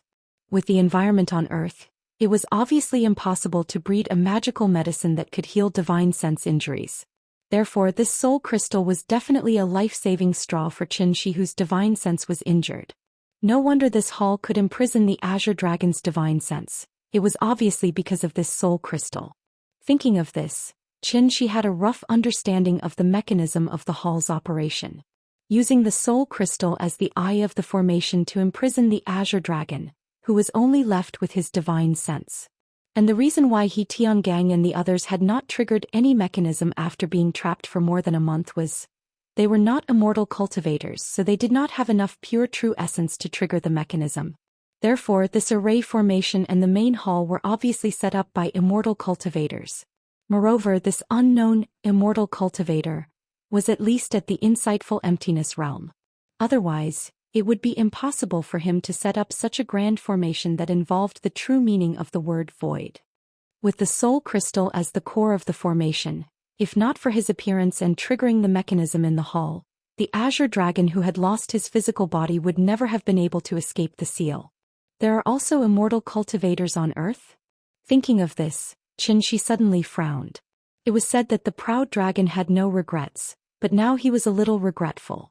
He should have left Azure Dragon alive to interrogate him, but what was done, and there was no point in regretting it now. Therefore, Xianxia could only put this question aside for the time being. Then he closed his eyes and concentrated, trying to let his spirit enter the soul crystal. The soul fire once again flew out from between Xianxi's eyebrows, and then directly flew into the diamond-shaped crystal in his hand. After Xianxi's spirit flew into the soul crystal, a feeling as warm as the sun in March immediately enveloped his spirit. It was a very wonderful experience, and it made Xianxia feel very comfortable. His injured spirit could only sense things within a radius of 10 meters, but after his spirit entered the soul crystal, the range of Xianxi's divine sense suddenly expanded and covered the entire mountain in an instant. In an instant, with the crystal as the center, Xianxia could sense every movement in the wind and grass. This feeling, he had not experienced it for a long time. Nourishing the spirit was an additional effect of the soul crystal. Naturally, it would not be as fast as the magic medicine, and it would take a long time. Therefore, at this time, Xianxia could not help but think of the main hall. As soon as he thought of this, a series of rumbling sounds suddenly came from the hall. Following that, the 16 walls began to slowly rise up and gradually close together. The main hall changed back to its original appearance. The soul crystal, which was the core of the array, could still control the main hall. Seeing this, Xianxia could not help but feel happy. He immediately counted silently in his heart. He wanted to calculate the difference between the flow of time in the main hall and the outside world. Xianxia enjoyed the nourishment of the soul crystal as he counted seriously. When he counted to 10,000, Xianxia thought of something again. The main hall was suddenly like a remote-controlled toy, and it slowly bloomed with a rumbling sound. Each number was exactly 1 second. In other words, he stayed in the main hall for about 166 minutes. Before the main hall was fully opened, Xianxia excitedly flew out of the main hall and rushed directly in the direction of the temporary laboratory. When he brought everyone back to the laboratory, it was about 1:30 in the morning. He counted 10,000 seconds in the main hall. 166 minutes, which was 7 hours. According to the flow of time that He Tiangang said, if the main hall did not lose its effect, then only about 2 minutes had passed in the outside world. The more Xianxia thought about it, the more excited he became. He quickly rushed back to the oasis from the top of the mountain. There was a quartz clock in the temporary laboratory. The answer he wanted was there. The wind and snow were still in the sky. Thick dark clouds blocked the moonlight, so the surroundings were pitch black. After nervously opening the storm door of the laboratory, Xianxia saw He Tiangang and the others who were still unconscious. In the dim laboratory, only one energy-saving lamp was still on. Next to the energy-saving lamp was the quartz clock that Professor He had brought. Xianxia walked to the table and looked down at the time on the table. He was stunned. The time on the quartz clock indicated that it was 1:55 in the morning. When he left, the time should be around 1:34 in the morning. Putting aside some errors, it should be around 20 minutes. However, he stayed in the main hall for a full 10,000 seconds. In other words, the ratio of the flow of time between the main hall and the outside world should be about 8 times. It was not as exaggerated as 100. However, even if it was only 8 times the time difference, it was more than enough for Xianxia. 1 day in the outside world was 8 days in the main hall. What kind of concept was that? Xianxia thought about it for a while. However, he vaguely felt that something was wrong. According to what He Tiangang said, they had been trapped in the hall for more than a month. Why was it that the time difference between the hall and the outside world was only 8 times that of the outside world? A month in the main hall should be at least 4 days in the outside world. Xianxia thought about it for a long time but could not figure it out. In the end, he could only put this question to the back of his mind. He planned to confirm it after He Tiangang woke up. In short, it did not matter if it was 8 times or 100 times. This time he had really found a treasure. After confirming the use of the main hall and the soul crystal, Xianxia immediately set up a restriction in the temporary laboratory. As soon as someone woke up, he would know immediately. After that, Xianxia plunged into the main hall and began to use the soul crystal to heal the injuries to his soul. Because his soul was out of his body, he could not cultivate. Therefore, in his boredom, he could not help but let his imagination run wild. Starting tomorrow, after Nian fell asleep, he could secretly bring Ying here. Then they could cultivate together as husband and wife. And Chapter 258. Morning, 6:27 a.m. When Xianxia sensed that someone had woken up in the laboratory through the restriction, he stopped cultivating for the night. Although only 4 hours had passed in the outside world, he had stayed in the hall for a full day and a half. Time and space were concepts that were both independent and interconnected. This was not the heavenly jade realm but Earth. Other people only had 24 hours a day on Earth, and Xianxia was also on Earth. However, he could extend his day to nearly 200 hours through the hall. What did 200 hours mean? It was enough to turn a newbie who didn't even know how to loot a bag into a sly old fox who lay in the bushes and waited patiently for a delivery. This kind of miraculous effect that could be called a miracle naturally moved Xianxia, who had never been moved by external things. As for why the flow of time in the hall was different from the outside world, this question was too profound and was completely beyond the level of a soul formation cultivator. Therefore, Xianxia was at a loss at this moment. He couldn't figure it out. Although the hall was very mysterious, Xianxia vaguely felt a sense of anticipation in his heart. Perhaps this hall, which involved the true meaning of time, was not only an excellent place for cultivation, but also a necessary step for him to take another step above the soul formation stage. The hall was too important for Xianxia. Therefore, when he left, Xianxia set up an illusion formation around the hall and hid the hall openly. From now on, this would be his secret base. For this, Xianxia had even made up a very believable story. If Wu Lian started an investigation, he would just have to say that it was all an illusion. The reason why He Tiangang and the others were trapped in the hall for more than a month was because they were under an illusion and mistakenly thought that they had been trapped in the hall for more than a month. In reality, they had only slept for one night and had a very, very long dream. Since the hall and the formation were both dreams, then the Azure Dragon was also a product of the dream. From the beginning to the end, Xianxia only did one thing, and that was to wake them up from their dreams. As for why everyone had the same dream, it was because the illusion was affecting everyone. In addition, the reason why the team had lost members was because the illusion had misled these weak-willed members. It was like sleepwalking, causing them to leave the camp in an unconscious state and then completely disappear in the vast snowy mountains. This trip probably bodes ill rather than well. In short, being able to survive was all due to luck. Everything that everyone experienced was just a dream and illusion. It was a perfect explanation. At the same time, it was Xianxia's white lie. After all, what was the point of Wu Lian sending so many people if even he couldn't figure it out?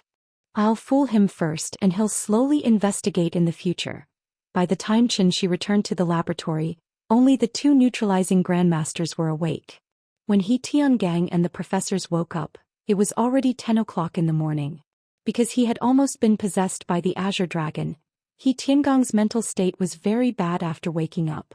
When Xianxia saw this, he told him to rest well. Although Xianxia's cultivation was very high, he wasn't an official member of the Wu Lian. Therefore, He Tiangang was actually the person in charge of this mission. After that, Xianxia explained the lie he had made up in detail in front of everyone. When everyone finished listening to his explanation, they all had extremely shocked expressions on their faces. Such a realistic experience was actually just a dream?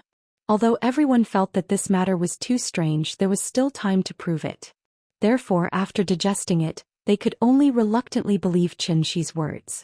This so-called dreamland was indeed a little too ridiculous for them. In fact, if they thought about it carefully, they could find many loopholes in Xianxia's words. For example, how could they explain the smell of dirt on their bodies after not bathing for more than a month? Also, how could they explain the consumption of food over the past month? There were too many suspicious points.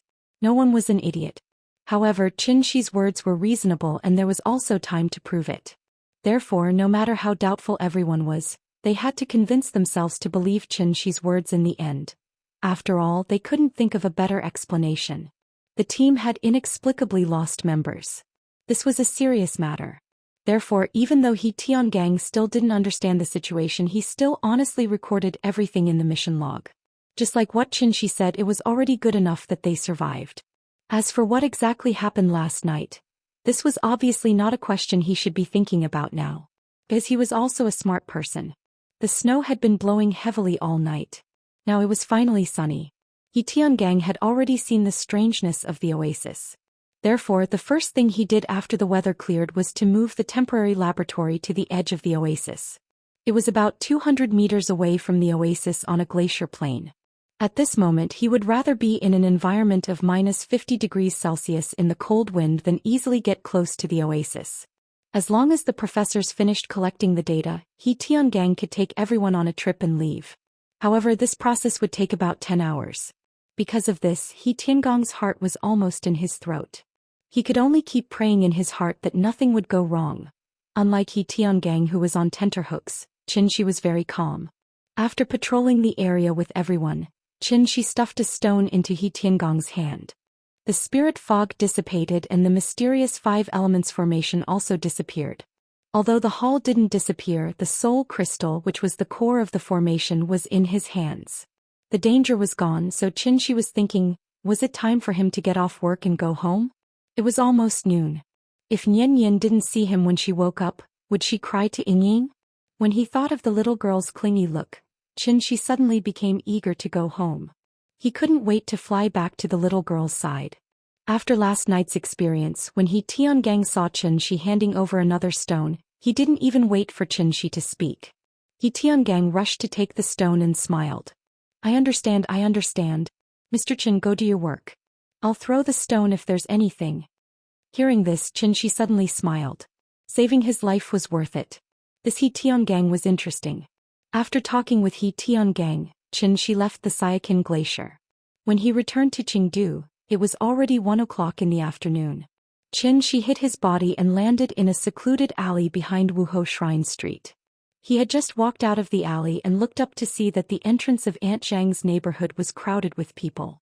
A police car was parked by the side of the road. Many people surrounded the security booth and discussed.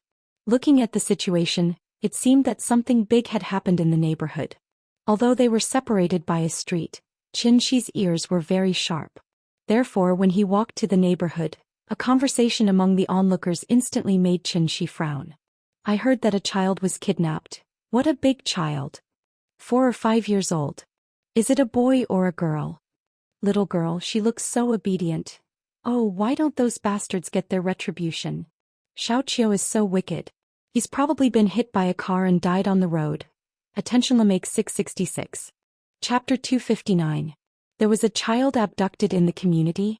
A 4 or 5-year-old child, a little girl. When Xianxia heard this conversation, he couldn't help but frown deeply. Although he also knew that it was impossible for Nian to be abducted as a father, Xianxia still subconsciously thought of Nian, so his heart was more or less a little nervous. There weren't many things in this world that could make him nervous. Nian's safety was obviously the first priority. But Nian couldn't have been abducted. Impossible. Absolutely impossible. Even if the earth exploded, it was impossible. This was because he put a lot of enchantment magic weapons on Nian. Once the enchantment was triggered, even if Xianxia was far away on the moon, he would immediately know. Moreover, with Qin Ruiying and Aunt Zhang's meticulousness, it was obviously impossible for them to let Nian run around alone.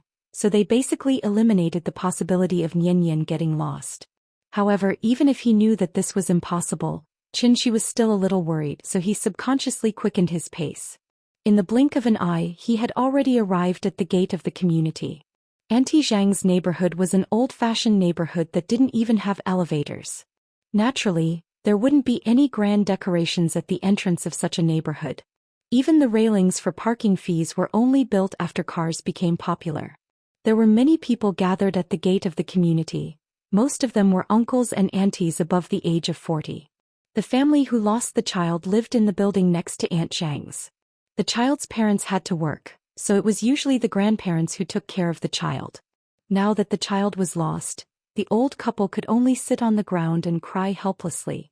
The old couple was so sad that they couldn't speak, but the onlookers were talking one after another, giving the police who came to check the situation a headache.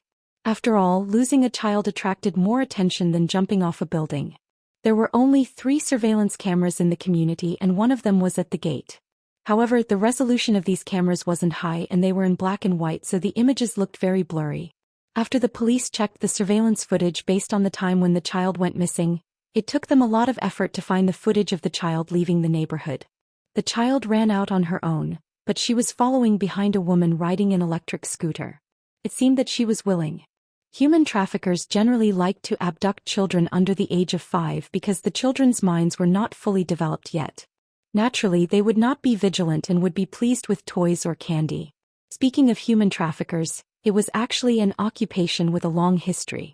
In ancient times, there was a saying that there were 3 religions and 9 classes. Human traffickers were one of the 9 classes. In ancient times, they were called demons of time. They did immoral things like abducting people. However, compared to modern times, human traffickers in ancient times were still too naive. After abducting women and children, they would only sell them for money. If the abducted women and children were lucky, they might even be sold to a rich family and live a better life than before. Now, in addition to human trafficking, human traffickers have also found a new way to sell organs. Abduct the child first, sell the organs, and then sell the child for money. If the child couldn't be sold, then break the child's arms and legs and let the child beg. If begging didn't work, then let them steal. What if they couldn't even steal? That was very simple. Throw them into the AIDS ward. If they tested positive for AIDS, they would be assigned to the AIDS team. In the future, they would be responsible for collecting debts. If there was a debt collector who didn't pay up, then they would think of ways to infect the debt collector. In short, they made the best use of everything, and their methods were beyond the imagination of ordinary people. Could be said that, utterly devoid of conscience. To the human traffickers, Children were just valuable goods in their eyes. The big goods were boys and the small goods were girls. Of course, there were only a few such large-scale human traffickers. Ordinary small fish and shrimps would not be so cruel. Nowadays, parents were aware of this, so they would teach their children not to talk to strangers from a young age. Under such circumstances, this woman was able to get the child to leave with her willingly. She was obviously a repeat offender. If she was caught, she would definitely be shot to death. It was just after the new year and the human traffickers were already at work. Parents with children at home naturally felt afraid. Since one went missing, there was a possibility that a second one would go missing. Therefore, a few onlooking parents immediately used this opportunity to educate their children. Suddenly, the children were so scared that they started to cry. Outside the community was an old street and there were no cameras. Therefore, the police had to carefully look through the entry and exit records for the entire day. After a long search, they finally found the woman's face. However, this woman had a certain level of anti-detection awareness. She was wearing an ordinary down jacket with a hood and she even wore a hat. Therefore, the woman's face could not be seen clearly on the surveillance screen. Seeing this, the two police officers suddenly looked at each other helplessly. While this was probably another unsolved case, it wasn't that they didn't work hard, but they really couldn't do anything. As parents, they didn't look after their children and let their children be abducted by human traffickers. Even if they called the police in time in this vast sea of people, where could the police find them? They could only walk through the streets and ask door to door. They would be thankful if they could get a little bit of useful information. After all, the human traffickers were not stupid. The kind of idiot who suddenly wanted to commit a crime because of a lack of money was always in the minority. The habitual criminals would definitely plan a retreat in advance. It was indeed difficult to catch. Xianxia walked around the crowd into the community. From afar he saw Aunt Zhang's family and Qin Ruing, who was holding the little boy. The little boy was lying on Qin Ruing's body, his two hands tightly wrapped around her neck. His little face was full of nervousness and timidity. Aunt Zhang probably took the opportunity to educate him. Xianxia squeezed into the crowd and walked in their direction. The little boy stood high and could see far, so before he could get close he had already seen his father in the crowd. He immediately shouted excitedly, "Papa! Papa!" Seeing this, Xianxia immediately smiled and waved at him, then quickly walked to Qin Ruing's side. When Xianxia came over, the little boy immediately reached out his hands and motioned for Xianxia to hold him. This action was very common, but the slightly different thing was that when the little boy saw his father this time, his cute little face did not show much of a smile. She was obviously frightened. Like a frightened ostrich, as soon as the little boy came into Xianxia's arms, he immediately leaned his head on Xianxia's shoulder. Chapter 260. The little girl was scared out of her wits because Auntie Zhang had just taught her a lesson by scaring her. Although the little girl was scared and seemed to be traumatized, Xianxia didn't think there was anything wrong with Auntie Zhang's behavior. After all, if she didn't pay attention to education in this area, it would be too late for regrets when the child was taken away by human traffickers. Although that was basically impossible, setting an alarm bell in Yan Yan's heart in advance was always a precautionary measure.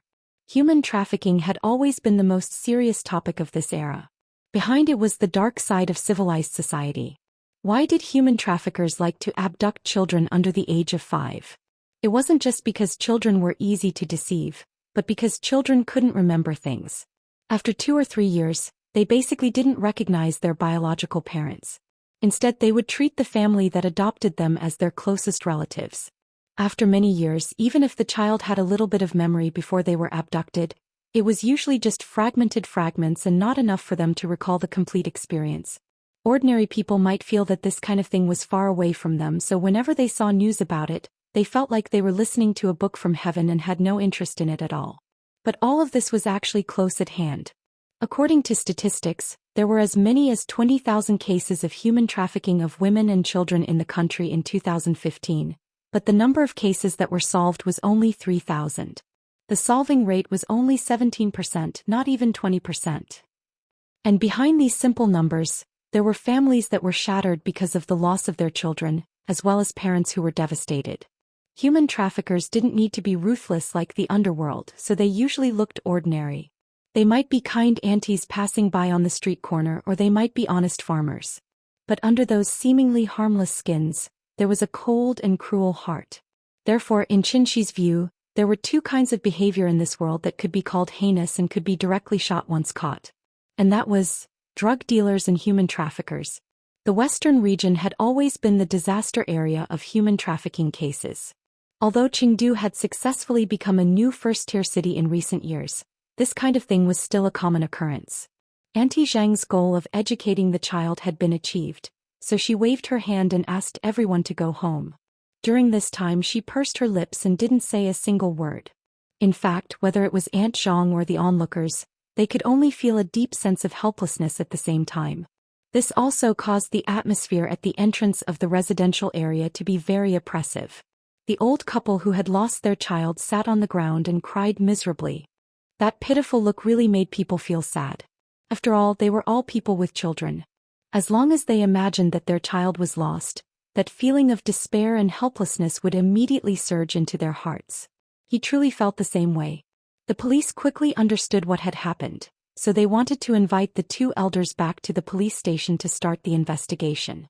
But just as they were about to help the old couple leave, the old lady, whose tears had dried up from crying, suddenly staggered and covered her chest with her hands. Then she suddenly fell on her back. This sudden turn of events was like a splash of water falling into a pot of oil, causing an uproar among the crowd. Call 120. Grandma Lu fainted. Does anyone know anything about medicine? Come and take a look. Big Sister Lu's heart is not good. Is it a heart attack? Her medicine? Quick, someone get the medicine from her house. Everyone make way. She's having a heart attack. We need to maintain ventilation. Do any of you know where her house is? The patient's house should have a quick-acting heart rescue pill. Go and look for it. I know. I'll go get it. Master Li, give me the house key. Where's Big Sister Lu's medicine? I'll go get it for her. The police hurriedly performed cardiopulmonary resuscitation on the old man while yelling and assigning tasks to the onlookers. After hearing that there might be medicine in the old lady's house, a middle-aged man quickly squeezed to the old couple's side and asked the old man to give him the house key. However, the old man was already panicking. He trembled as he searched his body, but he couldn't find the house key after a while. It seemed like he had completely forgotten where he had put the key. Seeing that he couldn't find the key, the old man was anxious and scared. He cried on the spot. I can't find it, I can't find it. I don't know where I put the key. Seeing this, the middle-aged man turned around and ran. As he ran, he shouted, Come with me and smash the door. After hearing the middle-aged man's words, the old man's face became even more sorrowful. He cried at the top of his lungs, You can't smash it open. My house has a burglar-proof door. The old man lived on the first floor, so the burglar-proof doors and windows were reinforced. He didn't expect that it would become his wife's death warrant. How could he not feel despair? An old man in his 60s or 70s was now like a child who couldn't find his home.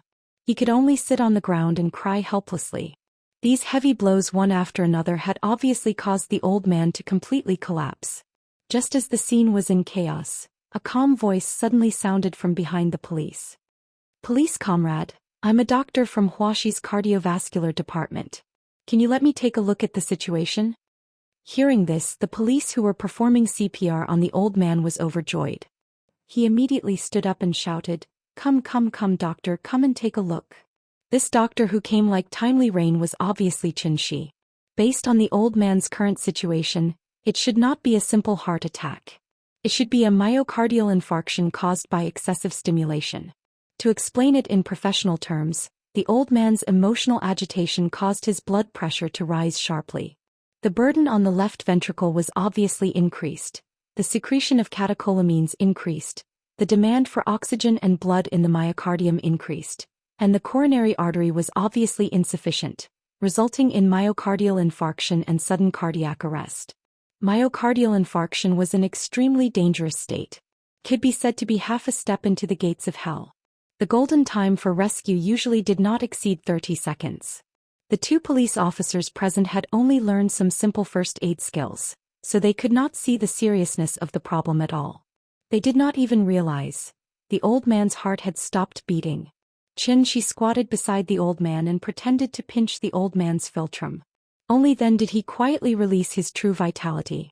He used true vitality to inject oxygen into the old man's brain and wrapped the old man's heart with his true vitality. After that, Xianxia controlled his true vitality and began to slowly squeeze the old man's heart, forcibly simulating the state of the old man's normal heartbeat. Thump thump thump. Finally, Xianxia's efforts were not in vain. After about 2 minutes, the old man lying on the ground suddenly frowned and then coughed violently. Seeing this, the surrounding crowd suddenly burst into a burst of loud cheers. Chapter 261. Seeing that her father had saved someone, the expression on the little girl's face suddenly became triumphant. Everyone praised Xianxia loudly. After a few polite and modest words, Xianxia retreated to the back of the crowd with Yingying and Yanyan. His appearance was like a sudden ray of light in the darkness. Even if the old man was half a step into the gates of hell, Xianxia still managed to save the old man very smoothly. In the news, it was often seen that the old lady would suddenly die shortly after she had a dispute with others. A large part of the reason was that the old lady's heart was not good. If she was not careful and was stimulated, she could die of sudden cardiac death. The police were also frightened by the old lady's physical condition, so they did not dare to ask them to go back to the police station now. They could only wait for the ambulance to come and send the old lady to the hospital for a checkup. However, even though the old lady was lucky to survive, the first thing she did after waking up was to look at the crowd and cry, "Where is my granddaughter? Where is my granddaughter?" When the old man saw his wife's sad look, he could not help but feel sad. The old couple immediately hugged each other and cried bitterly. The old lady was so pitiful. This also made Qin Ruing feel kind. So she gently tugged at Xianxia's clothes and asked in a low voice, "Can you help them?" Xianxia turned his head and saw his wife's slightly expectant gaze. He could not help but nod. But then he frowned slightly. After all, it was very troublesome to find a person in a vast sea of people. If it were not for his sister-in-law taking the initiative to come to him, Xianxia might not have found Qin Ruing until now. So he was also aware of the difficulties. However, this kind of thing happened in front of him. Seeing the old lady's pitiful appearance, Xianxia still felt a little sorry for her. So he made up his mind to find their child for them. As for how to find her, he had to think about it carefully. So Xianxia came to the security room and asked to see the surveillance video.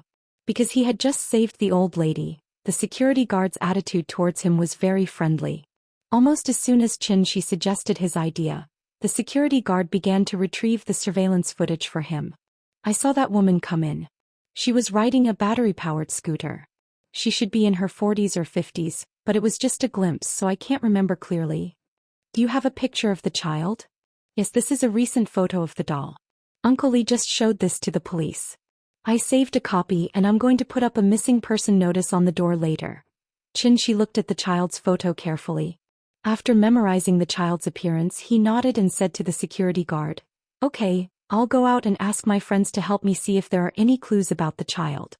After seeing the surveillance camera and the child's photo from the security guard, Xianxia returned to Qin Ruing's side. When the little fellow heard that her father was going to help find someone, she immediately pulled a long face and cheered for Xianxia righteously. "Papa, you can do it. I'll wait for you at home." Well, this little thing now knows how to help others. However, finding someone was not as simple as what was shown in the movies. It was possible to hack into the Skynet system and then use a computer to scan and compare. Although this operation was feasible to a certain extent, the success rate was far lower than imagined. After all, as long as it was not an impulsive crime, the criminals would definitely check out the place in advance and try to avoid the surveillance cameras when committing the crime. They would also disguise themselves to a certain extent. Although Xianxia's divine sense had recovered a little, the range was still too small. The scanning radius of only more than 10 meters was not even as far as he could see directly with his eyes. Because the injury to his divine sense had not fully recovered, Xianxia could not use search spells such as bloodline tracking or divine sense searching. Now it was really too difficult for him to find a child who had been abducted and sold in a city with an area of more than 800 square kilometers and a resident population of more than 10 million. However, although it was difficult since he had promised Yingying that he would help the old lady, Xianxia would try his best to do it. He would just take it as accumulating good karma for himself.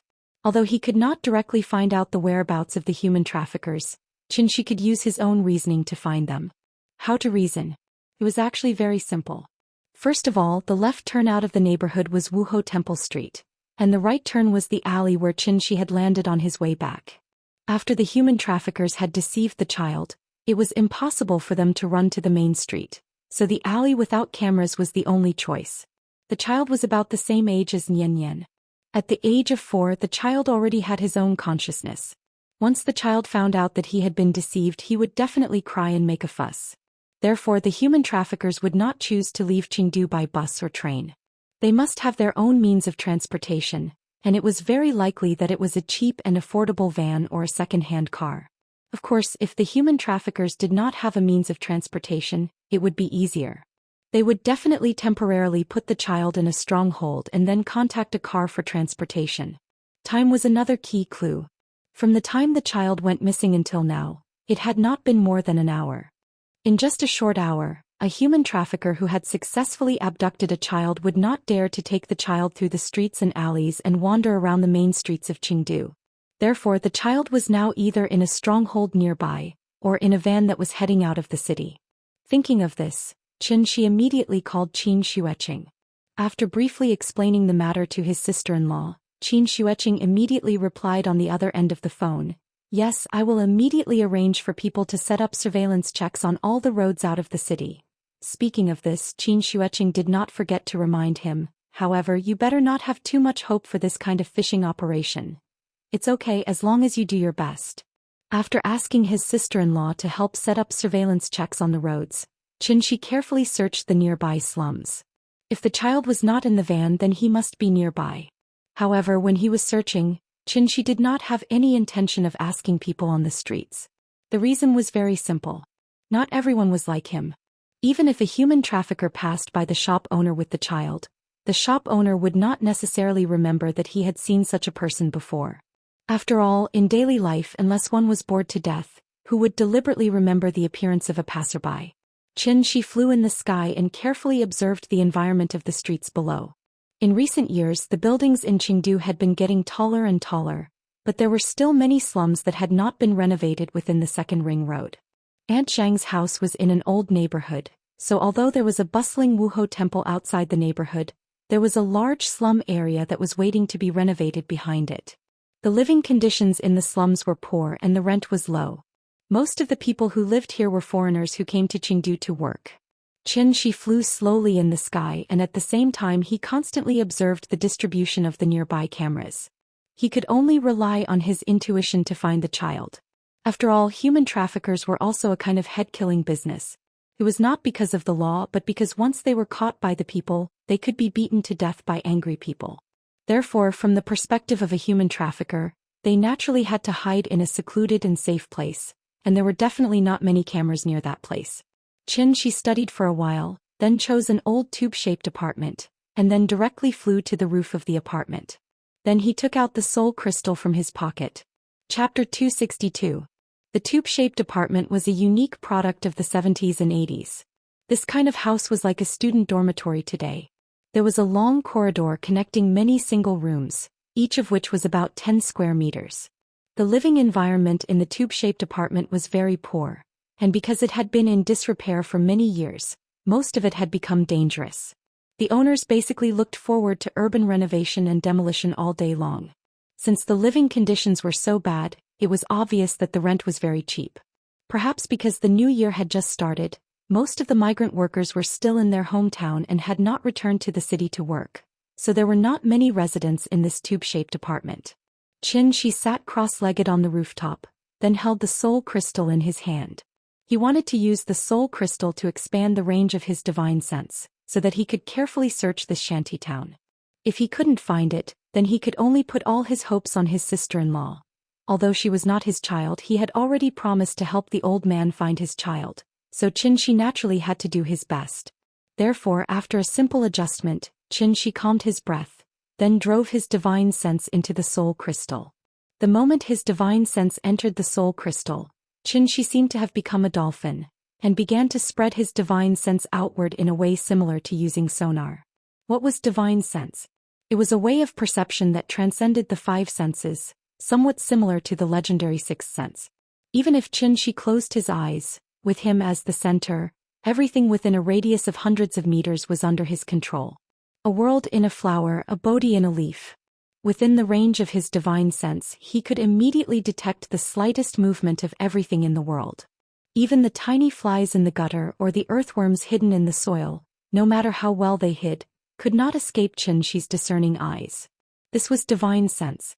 The tube-shaped apartment was a dormitory that the public institution had assigned to the employees in the past. There were a total of 3 buildings, covering an area of about 2,000 square meters. With the enhancement of the soul crystal, Xianxia scanned the 3 buildings almost instantly. Good lord, this scan is amazing. Xianxia was now on the rooftop of building 1 and there was actually a corpse hidden in the building below him. Why was it hidden? It was because the corpse was sealed with cement in the bathroom at the end of the corridor. The toilets and bathrooms in the apartment were all shared. The body was under the sink in the bathroom, sealed inside with cement and bricks. In addition to the corpses, there were also many drugs hidden in these 3 buildings. Presumably there were many drug addicts living here. It had to be said that Xianxia had found the right place. This place could be said to be filthy and filthy. It should be flattened with a cannonball. In addition to the corpses and drugs, in an inconspicuous room at the corner of the top floor of building number 3, Xianxia found more than a dozen children who were hidden by the human traffickers. Among these children, the youngest should only be 1 or 2 years old, and the oldest should be 6 or 7 years old. In addition to the children, there was also a girl who was about 16 or 17 years old. It was obvious that these human traffickers had abducted humans as well as children. How long had it been since the Chinese New Year? Looking at the situation, these bastards must have made a fortune during the Chinese New Year. After all, according to the market price, the total value of these children and young girls added up to more than 700,000 yuan. According to the Central Guang Night News, according to different statistics, the number of missing children in Wuxia every year was about 200,000 and only 0.1% of them were found. If calculated according to the average market price, then this was really an industry with a production value of over 100 million yuan. The granddaughter of the old couple was called Ting Ting. Because Nian Nian had just come to Aunt Zhang's house, she had not played with Ting Ting yet. Ting Ting was among the children. Perhaps it was because she had just arrived, but she was in good spirits and was struggling particularly hard. The children were abducted, so the human traffickers naturally would not provide them with good food and drinks. In the eyes of the human traffickers, these children were valuable goods, so in addition to tying the children's hands and feet firmly with ropes, the human traffickers also used towels to gag their mouths. The children were lying on the ground crookedly.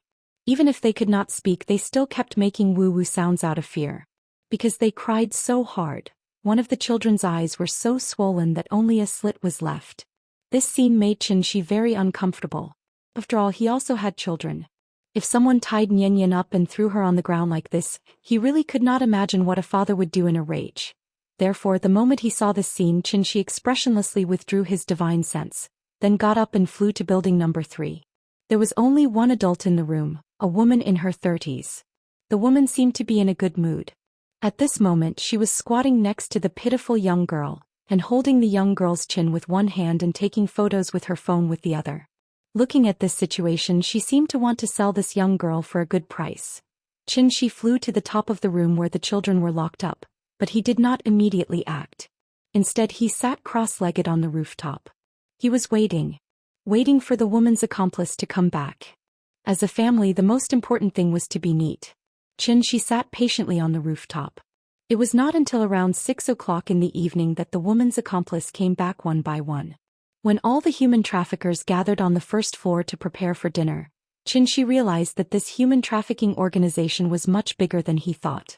They rented this building, and it seemed that there were at least 20 to 30 people, men and women, old and young. Among them, the youngest should be around 20 years old. They should all be from the same village, earning money together and committing crimes together. They usually lived in this cheap tube-shaped building, and then they would wander around in groups of 3 to 5 in the name of working.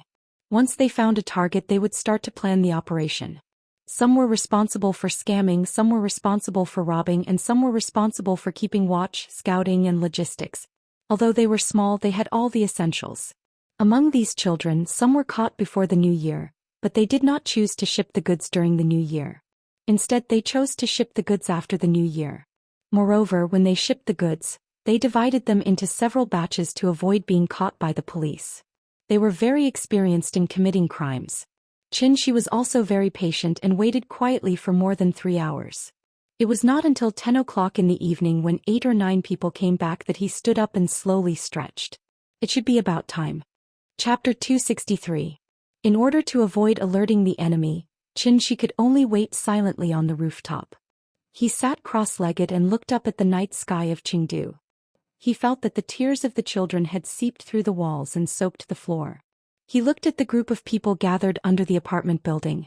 Under the light, they were not human at all, but evil spirits that wandered the dark side of society. Because they had been tied up for a long time, the parts of the children that were bound by the rope had begun to have edema. When Xianxia saw this scene, he could not help but feel sorry for these children. How old were these children? They were treated like livestock. How much damage would this cause to the children's young hearts?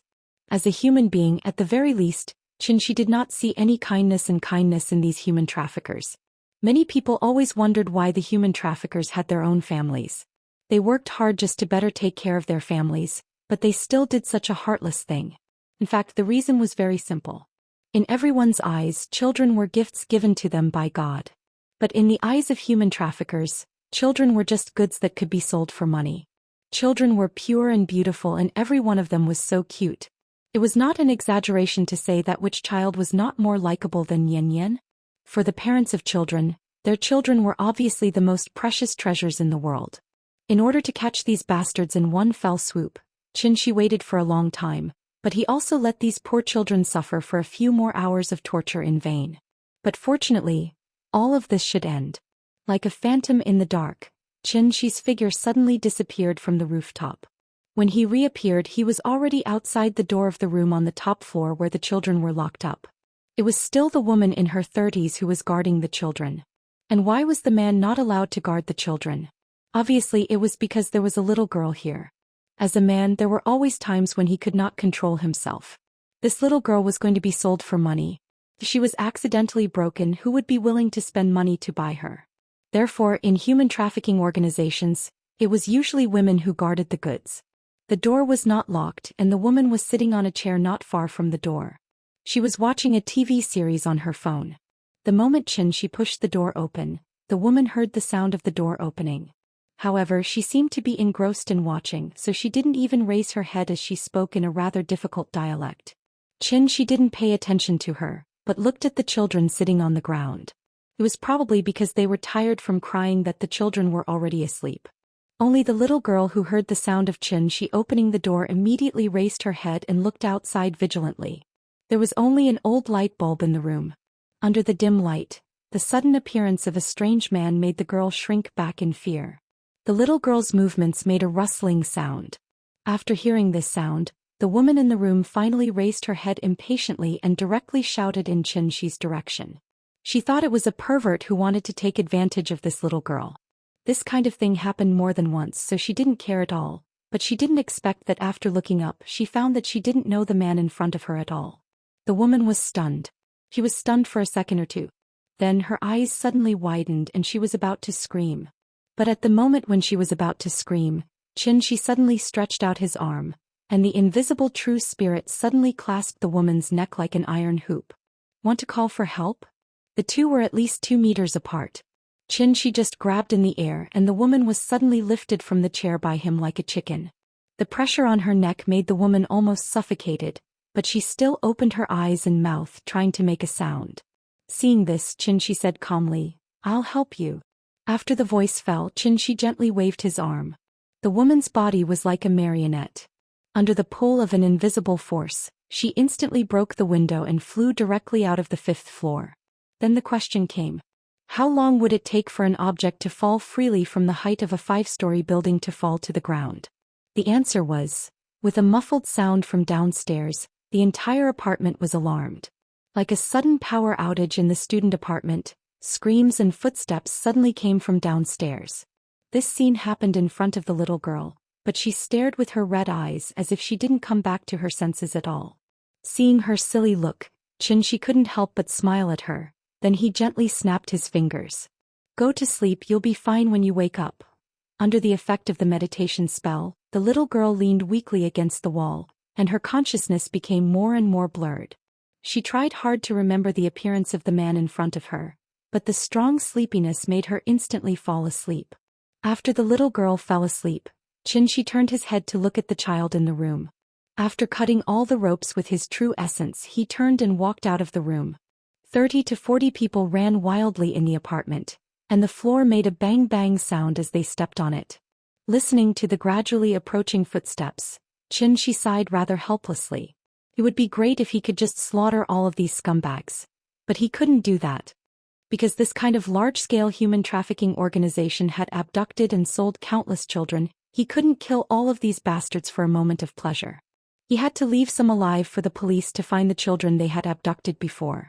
After all, there were so many broken families who were still holding on to a glimmer of hope that they could find their children even if they had to use up all their wealth. What a pity. And just as Xianxia stood in the corridor thinking about how to deal with these human traffickers, the fastest among them had already rushed in front of him with steel pipes and kitchen knives. Seeing this, Xianxia's face couldn't help but darken, and he suddenly made a decision in his heart. In terms of probability, when an earthquake happened, there would always be a few lucky people in a building who would be able to survive.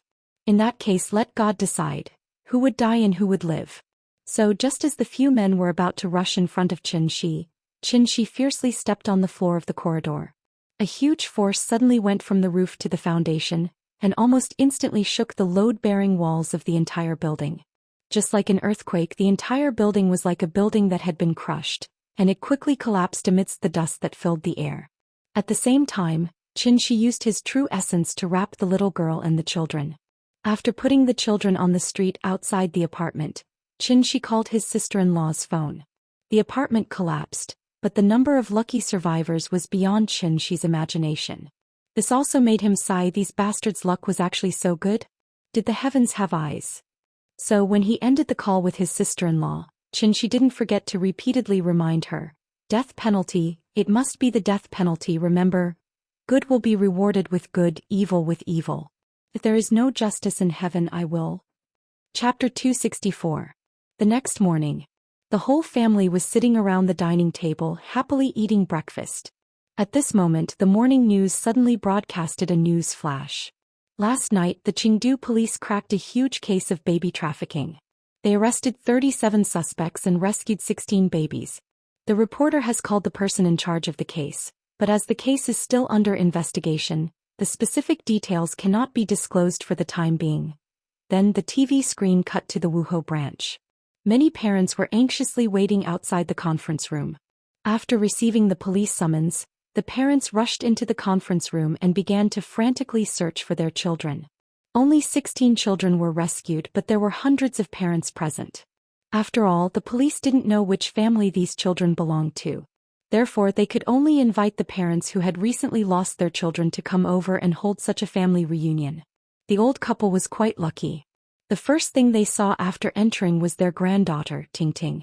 The two elders quickly walked to Tingting. When they saw the abrasions and edema on the child's body, the old couple could not help but cry on the spot. These were tears of joy and at the same time the joy of surviving a disaster. The old couple hugged their granddaughter and cried for a long time. After their emotions had calmed down, they went to the side and began to register under the guidance of the police. The image came to an abrupt end. The camera cut back to the live broadcast room. After a few simple comments, the host smiled and began to broadcast the next piece of news. News always reported the good news and not the bad news. And this reunion was no less than a second blow to the parents who had lost their children. It was fine if they found them, but what if they could not? As the saying goes, the greater the expectation, the greater the disappointment.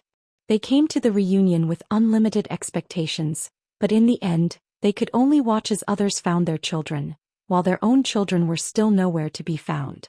How strong did one have to be able to endure such endless torment? Therefore, at the end of the reunion, it would always be filled with the cries of despair of the parents. Those who heard it would be sad and those who heard it would cry. Such a scene was naturally not suitable to appear in the news. As a bystander, Aunt Zhang, like most people, did not delve into the details. Therefore, when she saw the old couple find Tingting on TV, she couldn't help but laugh and say, "It's good that you found her, it's good that you found her." Speaking of this, Aunt Zhang did not forget to reach out and pat the little girl's head. Then she pretended to be serious and said to her, "Nian Nian, if you don't listen to me in the future, Grandma will sell you to human traffickers. What do you think?"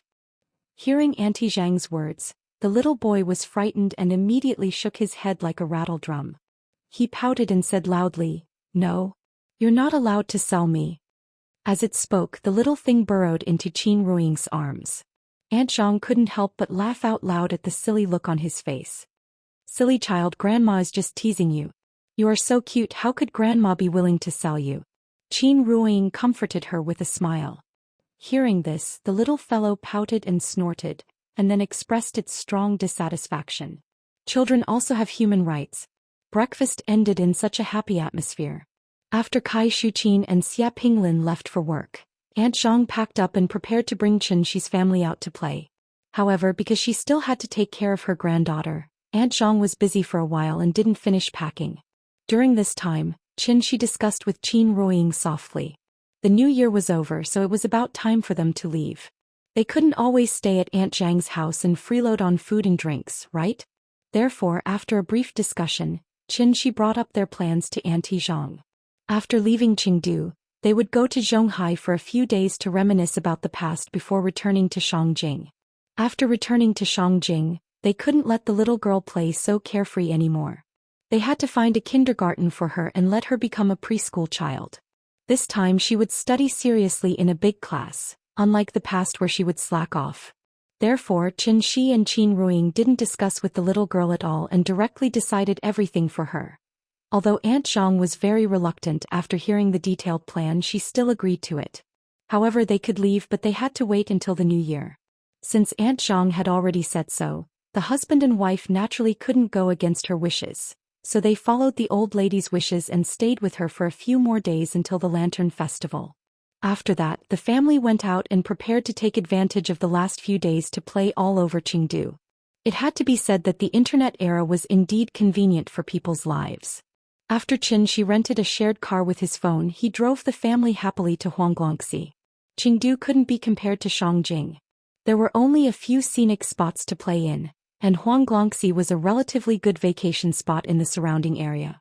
However, since Qianxi came back, he took the little girl to see 5 scenic spots. In addition, she lived in Hohai for a long time, so naturally she had a certain immunity to this kind of retro old street and didn't have the slightest interest. Therefore, after wandering around aimlessly for a while, she clamored to find another place to play. Qianxi had no choice but to drive her around. It wasn't until Qin Ruiying found out that there was a marine park nearby that the little girl's big eyes finally lit up again. The scale of this marine park wasn't large, but the little girl had never been to a place like this before. After all, there was no harm without comparison. This also made her very happy. Along the way, she pointed at the fish in the water tank and asked questions. Why is this fish so big? Why does this fish have feet? Why is this fish glowing? Her understanding of marine life was still limited. As long as it lived in the water, it was a fish. This trip was quite pleasant. Before leaving, Qianxi bought the little girl a dolphin pillow, which made her smile from ear to ear. Out of the aquarium, there was a shopping mall not far away. When the little girl held Qin Ruiying's hand and waited outside for Qianxi to drive out, she suddenly noticed the shared bicycle next to them. Shared bicycle. She still didn't know how to ride a bicycle. Hohai streets were small, so it was rare to see shared bicycles riding here. Now that she suddenly saw so many shared bicycles, it immediately made the little girl envious. "Mama, I want to ride this." Looking at everyone riding the shared bicycle, the little girl pouted on the spot and acted coquettishly. Seeing this, Qin Ruiying said to her with an awkward face, "No, you're still young. You can't ride this. This is not for children to ride. I want to ride this. I want to ride this." Seeing that Qin Ruiying didn't agree, the little girl immediately withdrew her hands and ran to one of the bicycles. After Qianxi drove the car out of the parking lot, the mother and daughter were still whispering, discussing, next to the shared bicycle. Chapter 265. Qianxi drove the car out of the parking lot. Just as he turned the corner, he saw the mother and daughter who were discussing. The wife was dignified, elegant, and charming. The daughter was innocent, lively, and cute. For a father, this scene might be the most beautiful scene in the world. Qin Ruiying didn't notice that Xianxia had already driven the car out. She was still trying to persuade the little guy to give up riding the bicycle. However, the little guy was now completely carried away. He didn't listen to his mother's words as usual. Seeing that his mother didn't help him, the little guy ran to find a small yellow bicycle, and then stood aside thinking about how he should sit on it. The yellow bicycle was the shortest bike in the shared bicycle, but even if the saddle was the shortest, it wasn't something a 5-year-old child could play with. Looking at the pedestrians coming and going on the shared bicycle, the little guy directly sat on the horizontal tube in the middle of the yellow bicycle. Then he raised his hands and tightly grabbed the handles on both sides. In fact, it wasn't right to say that it was a horizontal tube, because the yellow bicycle was a low-span bicycle. This kind of shape was generally configured for women's bicycles, and women's bicycles naturally couldn't have a large horizontal bar like the old bicycle, so even a child of a few years old could easily ride it. Of course, the premise was that the child could ride a bicycle. After the little guy strained his legs over the horizontal tube, he sat on the horizontal tube, and then used his 2 short legs to step on the ground and tried to move the bicycle. Not to mention that the bicycle wasn't unlocked. Even if the lock was unlocked, whether the little guy could hold on and not let the bicycle fall was a problem. So for a child, the shared bicycle really wasn't a toy, but was very likely to be a weapon.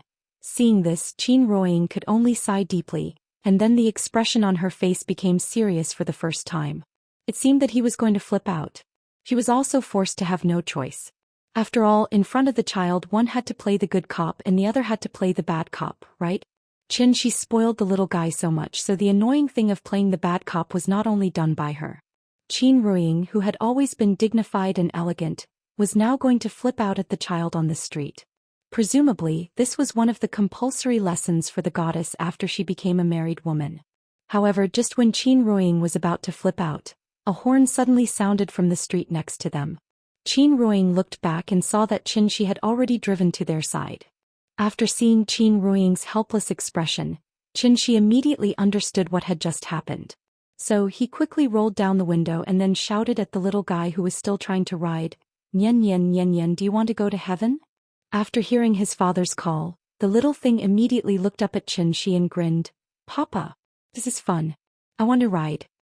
As she spoke, she twisted the bell on the bike, but the more she twisted it, the more energetic she became. At this time, Aunt Zhang, who was sitting in the back, could not stand it anymore, so she said to Xianxia, "Why aren't you going to carry her back? Look at how you've spoiled her." Xianxia was inexplicably scolded, and he did not know whether to laugh or cry. Just when Xianxia opened the door and got off, Aunt Zhang did not forget to remind him, "Be careful, don't let her fall." It could be seen that Grandma really had a sharp tongue but a soft heart for her granddaughter. After giving Qin Ruiying a look, Xianxia quietly went behind the little guy, and then when she was not paying attention, he lifted her up by her armpits.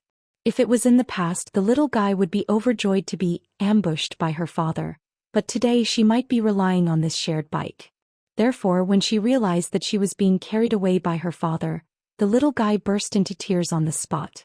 Before Papa and Mama got angry, the little guy was the first to flip out. The sudden crying almost scared Xianxia, so he quickly touched the back of her head and comforted her. "Oh, Nian Nian, don't cry, don't cry. You're so young, so you can't ride a shared bike. Papa will ride with you in the future, okay?" Hearing this, the little guy cried even louder. What should they do? The couple could not help but look at each other, and neither of them hardened their hearts to play the role of the good cop. At this time, it was natural for the elderly to step in. Aunt Zhang asked Xianxia to put the little guy in the back, then she quietly communicated with the little guy. "Don't cry. If you cry again, I'll sell you to human traffickers." "Nian Nian, look at you now, you're not likable anymore. Do you still remember what you told Grandma before? Isn't our Nian Nian the most obedient and sensible? Be good, you have to listen to Papa and Mama. If you make Papa and Mama angry again, be careful that they throw you away again. Then you can only live with Grandma in the future." "What? You don't want to live with Grandma?" "Oh, Grandma is so sad, my granddaughter doesn't want me anymore." After all, she was a child that the elderly had personally raised. After a round of threats and temptations, Aunt Zhang managed to divert the little guy's attention to other places. The little guy did not even wipe his tears before he took the initiative to hug Aunt Zhang and said softly, "I want Grandma. Grandma is the best. The older the wiser." Actually, it was possible to scare the child, but one must not use it as a tactic. After scaring the child to make him realize that he was wrong, it was necessary to divert the child's attention in time and let them temporarily forget what was in front of them. Otherwise, it was very likely that overdoing it would be as bad as not doing enough. If it was more serious, it could even cause a certain degree of psychological trauma to the child. Aunt Zhang educated the little guy in a low voice, but her words were passed to the couple's ears without missing a word. The couple sat in the front row. At some point, Xianxi's hand was no longer on the gear lever, but stretched out to the front passenger seat. The two silently felt the warmth from each other's palms. When the little guy's laughter sounded again, Qin Ruiying smiled and patted Xianxi's hand away, then pointed to the road ahead and said with a smile, "Drive carefully." "Yes, Mom." The car was quiet, so Xianxi turned on the radio. Maybe it was set up by the previous tenant, so when it was turned on, it was the traffic radio channel. Pleasant music suddenly sounded in the car. This song could be considered a familiar Cantonese song. After listening to a sentence, Xianxi could not help but hum along with the radio. The little guy seemed to have completely forgotten the previous unhappiness, so when she heard Xianxi sing, she immediately laughed and clapped her hands. "Papa sings well. It's so good." "How good is it?" "It's better than him. Little mouth is so sweet. Come give Papa a me." "What are you doing?" "You're driving. Pay attention to the road." For a moment the car was full of the family's laughter. Hard to leave, I want to hold on tight. The vast life is like the wilderness, like a child can lean on his father's shoulder who wants to get off the car. There are always some things that are hard to leave. Common sense is so inescapable. No matter how cold the world is. Thinking of this bicycle, there is still happiness to be borrowed.